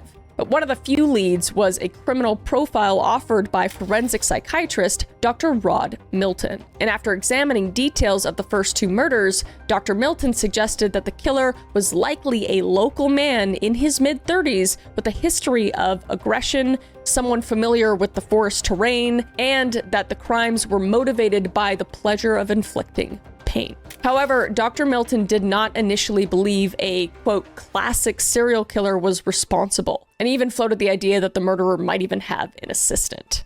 So this guidance, while not pinpointing a specific person necessarily, did reinforce certain truths, and that's that the perpetrator was extremely dangerous, as we know, and he was likely to strike again if not caught. So the breakthrough in police urgency came in October of 1993 when the second cluster of bodies was discovered, which was Everest, Gibson, Schmidl, and the Habschied and Neubauer. So realizing they were dealing with a serial killer who had been active for years, the NSW police ramped up their efforts dramatically. And on October 14th, 1993, they established Task Force AIR, which was a special homicide task force of over 20 detectives and analysts dedicated solely to the backpack murders. That is how you do an investigation. And veteran investigator Superintendent Clive Small was appointed to lead this very task force. But this team faced immense challenges, one of which was a flood of information from the public and other police units, and dozens of potential suspects or persons of interest, and intense media scrutiny. So the government posted a reward for $500,000 for information leading to the killer's capture, which was an unprecedented sum reflecting the urgency of figuring out who committed these murders. So investigators began the painstaking work of cross-referencing missing persons reports, scouring records of anyone with a history of violence in the area, and applying computer-assisted link analysis to find patterns in massive data. And another challenge was just the geography, because the Belanglo Forest is vast and remote, and initially police weren't sure if more bodies even remained hidden. And after the October to November 1993 finds, police conducted an exhaustive search of the entire forest with over 300 officers and volunteers, line by line over weeks, to ensure no victim was left undiscovered. And by the end of 1993, 7 bodies had been recovered, and Task Force AIR was fully engaged in one of the largest manhunts in Australian history. And the crucial break in the case arrived thanks to an extremely brave survivor. Because on November 13th, 1993, just over a week after the victims were found, police received a phone call from Paul Onions, who was a 24-year-old Brit. Because Onions had seen reports about the backpack murders on the news and felt compelled to report an incident that had happened. An incident that had happened to him years earlier. So in January of 1990, Onions had been backpacking in Australia and hitchhiking south from Sydney toward the town of Mildura. And he was picked up on the Hume Highway near Casula by a man who introduced himself as, quote, Bill. And as Onions later recounted, at first, the ride was uneventful. But Bill began asking probing questions about his plans and whether Onions had family or friends expecting him at his destination, and if he'd done any special forces training in the military. He was basically sizing the guy up to see if he could kill him. And Onions during this time would become increasingly concerned as the questions continued along with, quote, Bill making racist and xenophobic comments. And south of the town Mittagong, the driver pulled over under the pretense of searching for some cassettes. And that's when he would suddenly produce a handgun and a length of rope, announcing it was a robbery. And Paul Onions knew he was in mortal danger at this point. But he managed to fling open the door and run for his life. And the assailant fired a shot and gave chase, but Onions zigzagged down the highway until a passing car stopped for him. Thank God. And in a stroke of luck, a woman named Joanne Barry was driving by and picked up the frantic Onions. And together they sped off and later reported the incident to Bowral police, providing a description of the attacker, including his mustache and likeness of Australian cricketer Dennis Liley, and his vehicle and registration number.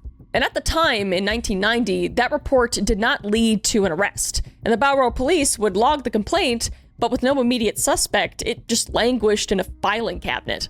And when Task Force Air detectives heard Onion's story in late 1993, it immediately rang alarm bells. Between the location of the attack, which was near Belanglo, and the MO, the modus operandi, which was a hitchhiker and a gun and a rope, and the time frame, which was January of 1990, which was smack between the known murders, were too coincidental to ignore. So digging through their records on April 13th of 1994, investigators unearthed the original Bowral police reports, and they would find Onion's report. And the details in that report provided a golden lead. And Barry, the Good Samaritan who helped Onions, was tracked down and corroborated his account, recalling the terror of that day. And furthermore, acquaintances of Malat, including a girlfriend of one of his co-workers, had come forward noting that Ivan was, quote, obsessed with weapons and that he talked about guns and hunting constantly. So the task force now had a suspect. And the name that kept coming up was, you guessed it, Ivan Malat. So in May of 1994, Paul Onions was flown back under conditions of secrecy to Australia at police request to help positively identify the suspect.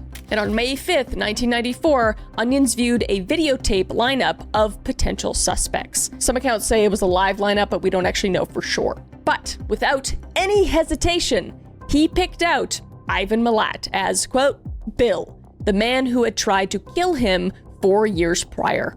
And this identification was the moment investigators had been hoping for, because it linked Malat directly to an attempted abduction and murder in the vicinity of the Belanglo murders. So along with other evidence they had quietly gathered, Task Force Air was now confident that they had their man. So they had a name, they had a face, and a living witness tying Malat to attempted murder/kidnapping in the area of the backpacker killings. So armed with a prime suspect, police moved swiftly yet carefully to ensure they could secure a conviction. So as we know, Malat had a very large family, some of whom might tip him off if they sensed he was under suspicion. Because although some of them didn't like him, a lot of them did. There was a lot of siblings to go around. So to prevent any sort of tip-off happening, investigators conducted covert surveillance on Ivan for several weeks before arresting him. So beginning on February 26, 1994, detectives kept watch on Malat's residence on Cinnabar Street in the Sydney suburb of Eaglevale. And they noted his routines and even discovered that he had recently sold his silver Nissan Patrol 4WD, the same type of vehicle described by Paul Onions, shortly after the first bodies were found in late 1992, trying to cover his tracks. Nice try, motherfucker. So this was obviously a suspicious move, suggesting Malat was trying to dispose of evidence. And they also confirmed through employment records that Malat had been off work on the dates of each of the known attacks. Suspicious. So everything was just lining up perfectly. And with Paul Onion's identification in hand, Task Force Air decided it was time to strike. So in the early morning of May 22nd, 1994, a coordinated raid was launched on the Malat family. And police teams simultaneously executed search warrants on properties belonging to Ivan's mother and 5 of his brothers, as well as Ivan's own home, to prevent any evidence from being hidden or transferred at any time or ahead of time. So over 50 officers took part in the operation, surrounding Ivan's house to ensure he couldn't shoot his way out or flee. And Ivan Malat was arrested at the scene, initially on charges related to the assault on Paul Onions, which was armed robbery and weapons offenses, so that police could hold him in custody at least. But what the search teams found was a damning trove of physical evidence, because inside Malat's home, they discovered a cache of weapons, including a .22 caliber Anschutz bolt-action rifle, parts of a disassembled .22 Ruger, and a semi-automatic rifle, which was the same model believed to have fired the bullets that killed Clark and Neubauer. They also found a Browning pistol and a large Bowie-style hunting knife. And ballistic testing would later show that the Anschutz rifle and the Ruger parts were capable of firing the unique ammunition found at the murder scenes. And even more incriminating were the personal belongings, because scattered throughout Ivan's house were camping gear and personal items proven to belong to the victims, including sleeping bags, clothing, and cameras that had been property of various murdered backpackers. For example, a distinctive water bottle carried by one of the German victims turned up in a bedroom closet, and Simone Schmidl's sleeping bag was found in Malat's possession. And at Malat's mother's house, police pried open a lock cupboard and found a long, curved cavalry sword, exactly the type of blade that could decapitate a person, raising the strong likelihood that it was the one that was used to remove Anya's head, which is horrifying, just absolutely horrifying.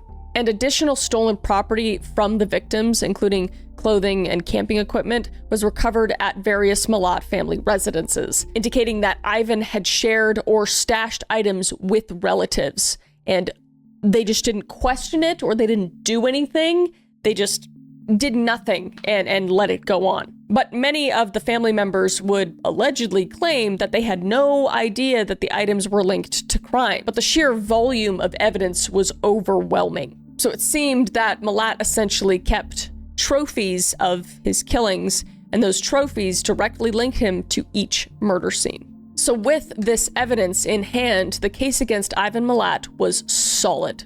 But still, with that rock-solid evidence, a long legal road lay ahead to ensure Malat would be accountable for his atrocities. And the public watched closely as the story shifted from manhunt to courtroom. So Ivan Malat's arrest on May 22nd, 1994 marked the dramatic climax of one of Australia's biggest manhunts, and the raid on his Eagle Vale home unfolded at dawn, catching Malat by complete surprise. And officers reported that Ivan was initially stunned, but maintained an air of feigned innocence as he was handcuffed. And he was 49 years old at the time, and he was fit and a very muscular man who likely would have violently resisted had he had any warning, thus the overwhelming show of force by police. So in custody, Malat was cool and almost nonchalant, pretty much what you'd expect from a narcissistic, psychopathic sadist. And during the initial questioning, he denied any knowledge of the murders. And when confronted with the trove of victims' belongings found in his house, Ivan shrugged and offered implausible explanations. For example, he claimed he, quote, found some of the items along the roadside, or they were left behind by anonymous people. Nice try, you f***ing lying piece of shit. And luckily, these excuses obviously rang hollow, given the sheer amount of specificity of the evidence. And investigators later recounted that Malat seemed to believe he could talk his way out of it, but as item after item was cataloged, and each tied to a name and a grieving family, his answers grew faint. So on May 23rd, 1994, Malat appeared in court for a brief preliminary hearing, where he did not enter a plea and was formally remanded in custody on the initial charges. So within days of the raids on May 31st, 1994, he was formally charged with the 7 backpack murders, in addition to the charges for the Onions attack. So after a manhunt spanning years, the backpack murderer had been caught. And as news of Malat's arrest broke, a sense of just overwhelming relief swept through the public. And media outlets across Australia and internationally splashed Ivan Malat's face on front pages and led nightly news bulletins. And the photo showing a broad-shouldered, middle-aged man with a bushy mustache and a blank stare became instantly infamous.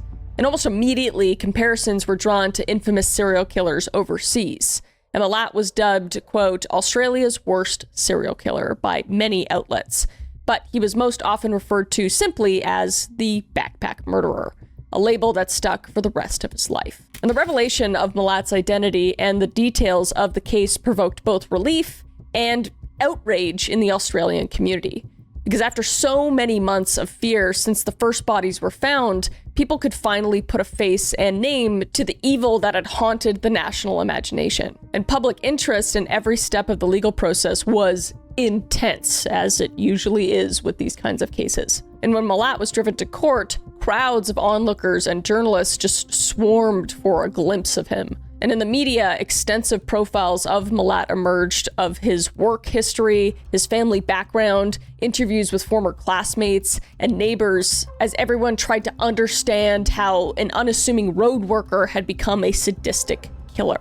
Little did they know he was doing this weird, insane shit since he was a child.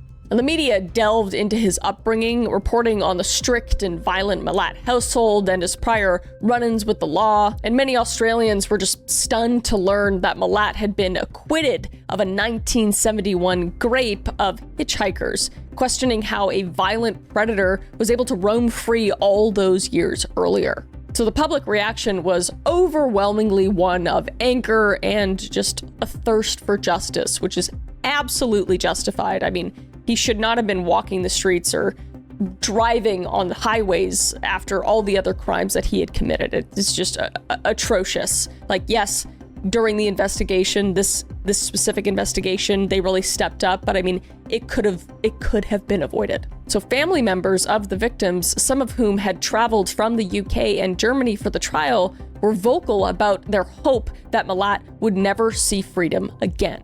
Quote, "Whoever has done this, these are evil-minded people, and like dogs with rabies, they've got to be put down," said Ray Walters, Joanne Walters' father, upon learning of Malat's arrest, which absolutely agree. I can't even imagine the pain of going through knowing that your family member went through such a horrendous end. And his sentiment would capture the mood of many, because Malat was widely regarded as less than human, which, yeah, absolutely. He was regarded as a rabid animal that needed to be caged permanently. And the Australians' public faith in hitchhiking and carefree travel was deeply shaken, and many who had once encouraged people to explore the world now warned them sternly about stranger danger.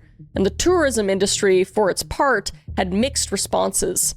Some operators feared a downturn in backpacker arrivals, while others insisted that catching Malat made Australia safer than ever, emphasizing that such crimes were extremely rare. But in the immediate aftermath, there was a temporary dip in international backpacker tourism, but it seemed to have made a comeback with Malat placed securely behind bars, and the sensational headlines subsided. And the capture also ignited speculation about whether Ivan had acted alone or possibly had help from within his large family. Because given the difficulty of subduing 2 victims at once, early rumors swirled that maybe a brother or friend had been involved in some of the killings. And police did actively investigate some of Ivan's brothers, and during the initial raids, 2 of his siblings, Richard and Walter, were arrested on weapons and stolen property charges when illegal items were found at their homes. However, no evidence ever emerged that any other Malat took part in the murders. And by the time of the trial, prosecutors felt confident Ivan was the sole perpetrator. And one notable positive effect of the case was the heightened public vigilance. because the idea that a serial killer could operate in Australia shocked communities into being more watchful. And people began reporting suspicious activities more readily. And in the global context, Malat's arrest and subsequent trial were followed closely in the UK, Germany, and other countries that had lost citizens. So internationally, there was an outpouring of sympathy for the victims' families and just a morbid interest in the case as it unfolded. Australia's image as a safe destination took a hit in the early 1990s, but the successful capture and prosecution of Malat somewhat mitigated that. And Australian authorities even pointed to the exhaustive investigation and eventual justice served as evidence of the country's effective law enforcement. So within Australia, the Malat case ultimately reinforced confidence in the police and legal system. And Task Force Air's relentless work and the role of the brave survivor Paul Onions are worthy of legend. So after Malat's arrest, the case proceeded through a meticulous legal process. And given the enormous publicity and public anger, the courts took care to uphold due process and Malat's right to a fair trial, which doesn't seem fair because what he did was absolutely not fair, but we live in a just society and we must do it that way. So Malat initially retained the services of John Marsden, who was the flashy lawyer who had gotten him off back in 1974. Just another piece of shit. But within weeks, Malat dismissed Marsden amid some dispute. And instead, he applied for a public legal aid and eventually a new defense team was appointed. Meanwhile, Malat was denied bail and remained in custody throughout. Yeah, thank God. I don't even understand why bail is a thing, especially for serial killers. Suspected serial killers. But luckily, no judge was going to release an accused serial killer on bail, especially given the risk of flight or harm. So throughout 1995, both prosecution and defense prepared intensely. And the prosecution team, led by senior Crown Prosecutor Mark Tedeschi, assembled a massive brief of evidence. And at this point, they had hundreds of exhibits, from the guns to the sleeping bags, and scores of witness statements. And a crucial part of pretrial was the committal hearing that ran in late 1994. And it was effectively a mini-trial in front of a magistrate. So over 200 witnesses gave evidence at this committal. And this allowed the defense a preview of the prosecution's case. And the magistrate ruled there was more than sufficient evidence for Malat to stand trial of the 7 murders, plus the Onions-related charges. But one issue that arose pre-trial was severance. So Malat's defense tried to argue that 7 murder charges should be tried separately to avoid prejudicing a jury by sheer number of crimes. So they basically want 7 different trials because that looks better somehow, even though it's public knowledge. It doesn't make sense. Like, it makes sense for the defense, kind of, not really. It kind of just makes everything go longer and just costs the taxpayers more money and just hurts the victims' families so much more. So just scum of the earth, people. So luckily, the judge rejected this because the cases were clearly linked by MO, and it was efficient to have one big trial. So the attempted murder of Paul Onions was also allowed to be joined to the trial as well, since it directly tied to the pattern of crimes. And the defense strategy from the outset was to maintain Malat's innocence and claim he was framed or mistaken from someone else. Who? So by March 1995, everything was in place for the trial. Malat was formally arraigned, and he entered pleas of not guilty to charges as expected. So the stage was now set for one of the most anticipated trials in Australian criminal history. And Ivan Malat's trial commenced on March 26, 1996, in the Supreme Court of New South Wales, Sydney. The proceedings would stretch over months, filled with gruesome evidence and riveting testimony. And presiding the case was Justice David Hunt, who was a very seasoned judge. So the prosecution painstakingly laid out the evidence linking Malat to each murder. And the key elements presented to the jury included physical evidence from Malat's home. And jurors were shown the camping gear, clothing, and other items that belonged to the victims. For example, Simone Schmidl's sleeping bag and Deborah Everest's sleeping bag were exhibited, and both were recovered from Malat's house. And the Ruger rifle components and bullets were forensically matched to the crime scenes. So this forensic linkage was devastating for Malat's case, and experts testified that the odds of those ballistics marks coming from any gun other than Malat's were astronomical. And then there was Paul Onion's testimony, perhaps the most compelling witness that there was. So he would take the stand and recount in detail his encounter with Bill in 1990. And he pointed out Malat in court as that man.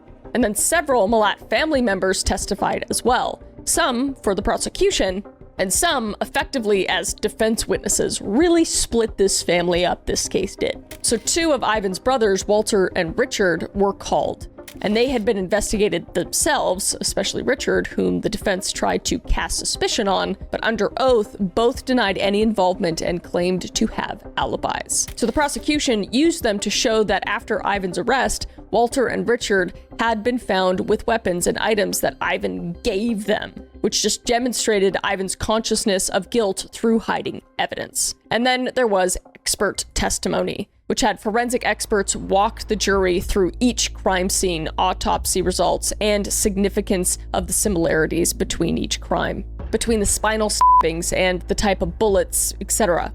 And the defense strategy in all of this centered around just creating doubt.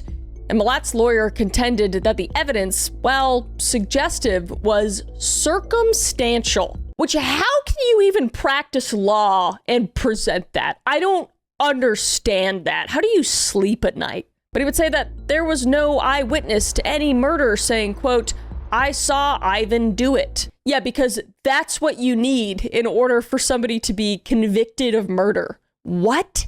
You know how not often that happens? Plus you have Paul Onions saying that he was gonna murder me? Like, I don't know. It's just insane to me. And they even floated alternate scenarios, one of which was perhaps one of Ivan's brothers, who also liked guns and had criminal records, was the real killer and had stashed items at Ivan's house just to frame him. So essentially, they tried to weave a story that Ivan was innocent and being set up, as Malat claimed, a conspiracy of police planting evidence or by a malicious family member. Just bullshit. Just a reach to the f***ing stars.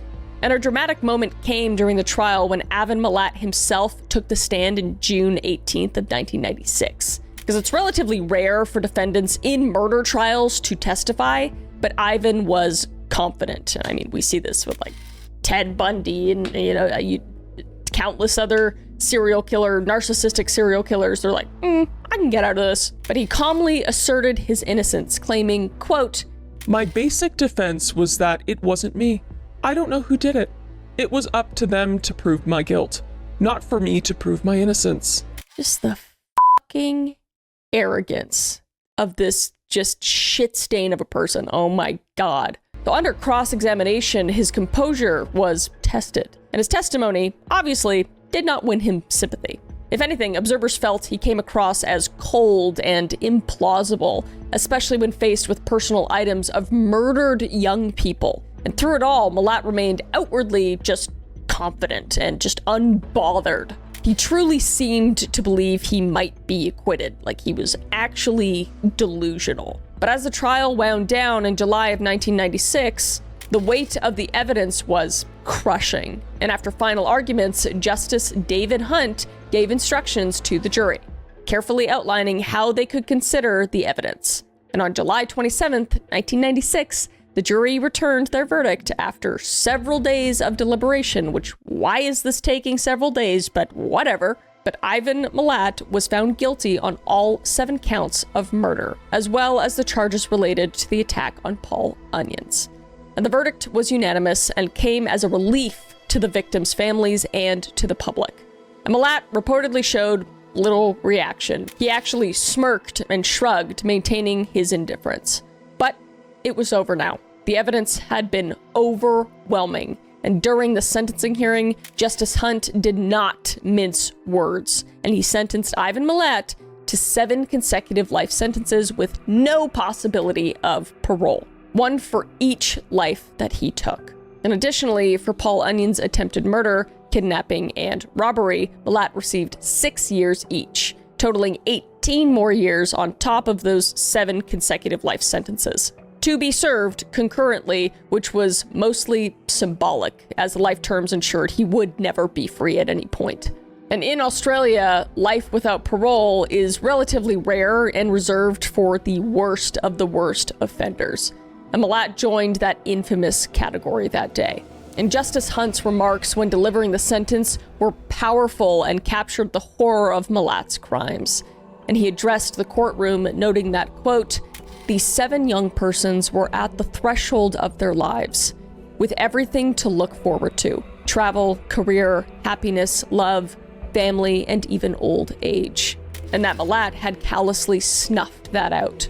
And he went on to say that the behavior exhibited was of such, quote, "callous indifference to suffering and complete disregard of humanity, it is almost beyond belief," which I could not have said it better myself. And he highlighted that the victims must have been, quote, "absolutely terrified," and that their deaths were likely neither swift nor merciful. And Justice Hunt also touched on the question of an accomplice, and he stated his opinion that it was, quote, "clear that in at least 2 of the killings, 2 people had been involved." I mean, for a judge to say that, it's quite telling, because I mean, as you can imagine how many cases come across their table. So the thought of one of the brothers or somebody else being involved in this case and not convicted, it is quite terrifying.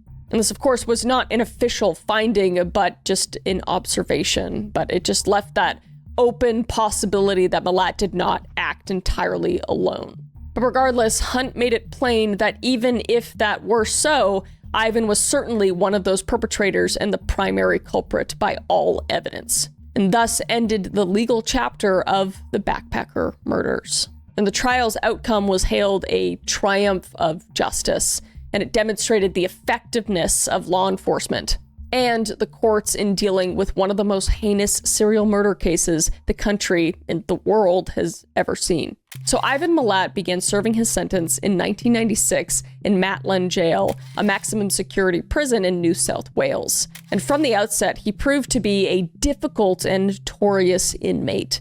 And in May of 1997, less than a year into his life term, prison authorities uncovered a daring escape plot engineered by Malat and a crew of inmates. And the plan involved collecting tools and attempting to cut through prison bars. But when it was foiled, Malat's would-be accomplice, George Savas, a convicted drug trafficker, was found hanged in his cell the next morning. And in response, officials transferred Malat to a maximum security wing at Goulburn Correctional Center, which was also known as Goulburn Supermax, in June of 1997, where Australia's most violent prisoners are held under highly restrictive conditions.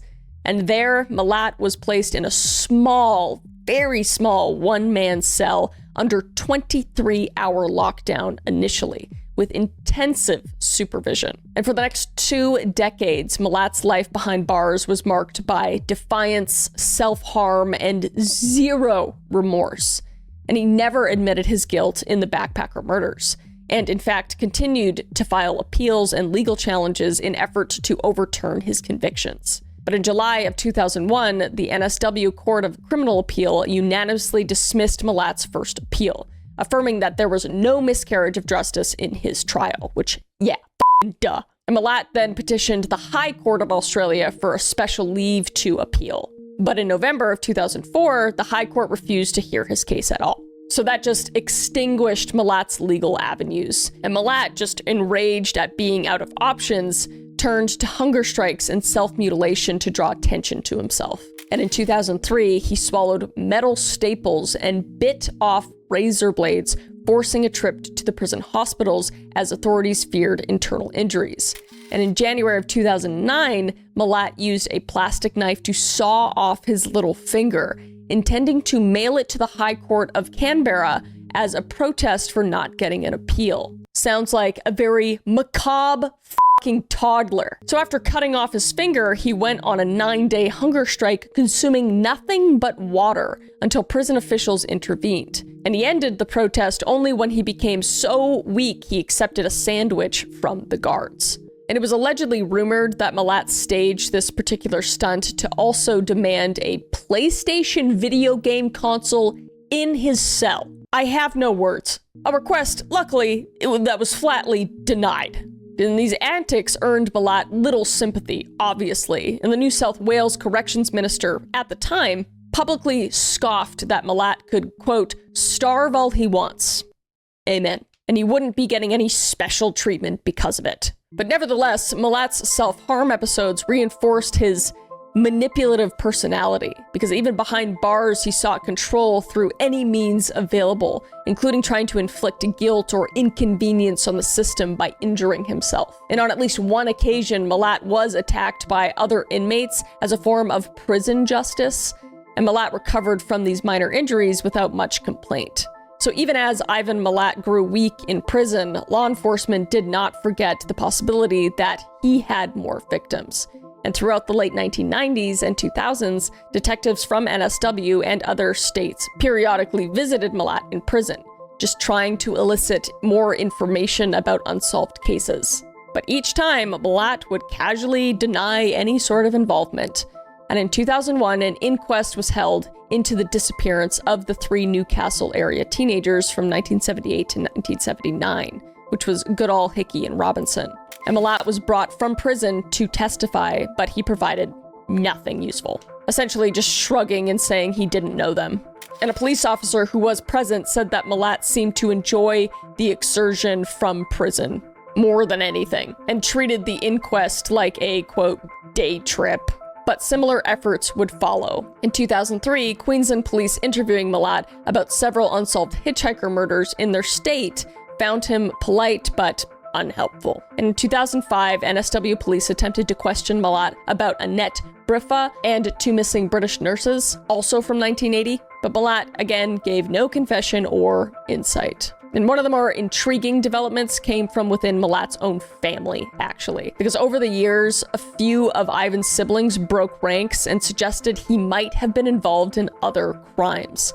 And his brother Boris, for instance, gave an interview in 2015 where he stated that Ivan had hinted at killing a taxi driver in 1962, like I mentioned previously, and that Ivan did other things that nobody will ever know about. And Boris even took a polygraph test, which a polygraph expert claimed indicated Boris was truthful in saying Ivan admitted that early shooting. So investigators found the taxi driver story plausible, but ultimately unprovable, because he can't use polygraph in trials, and it remained officially unsolved. But Boris's outspoken stance caused a rift in the Malat family, most of whom remained tight-lipped or defensive of Ivan. So Boris was ostracized by many relatives for airing family dirty laundry, but he felt it was important that any other potential victims not be forgotten. And another terrifying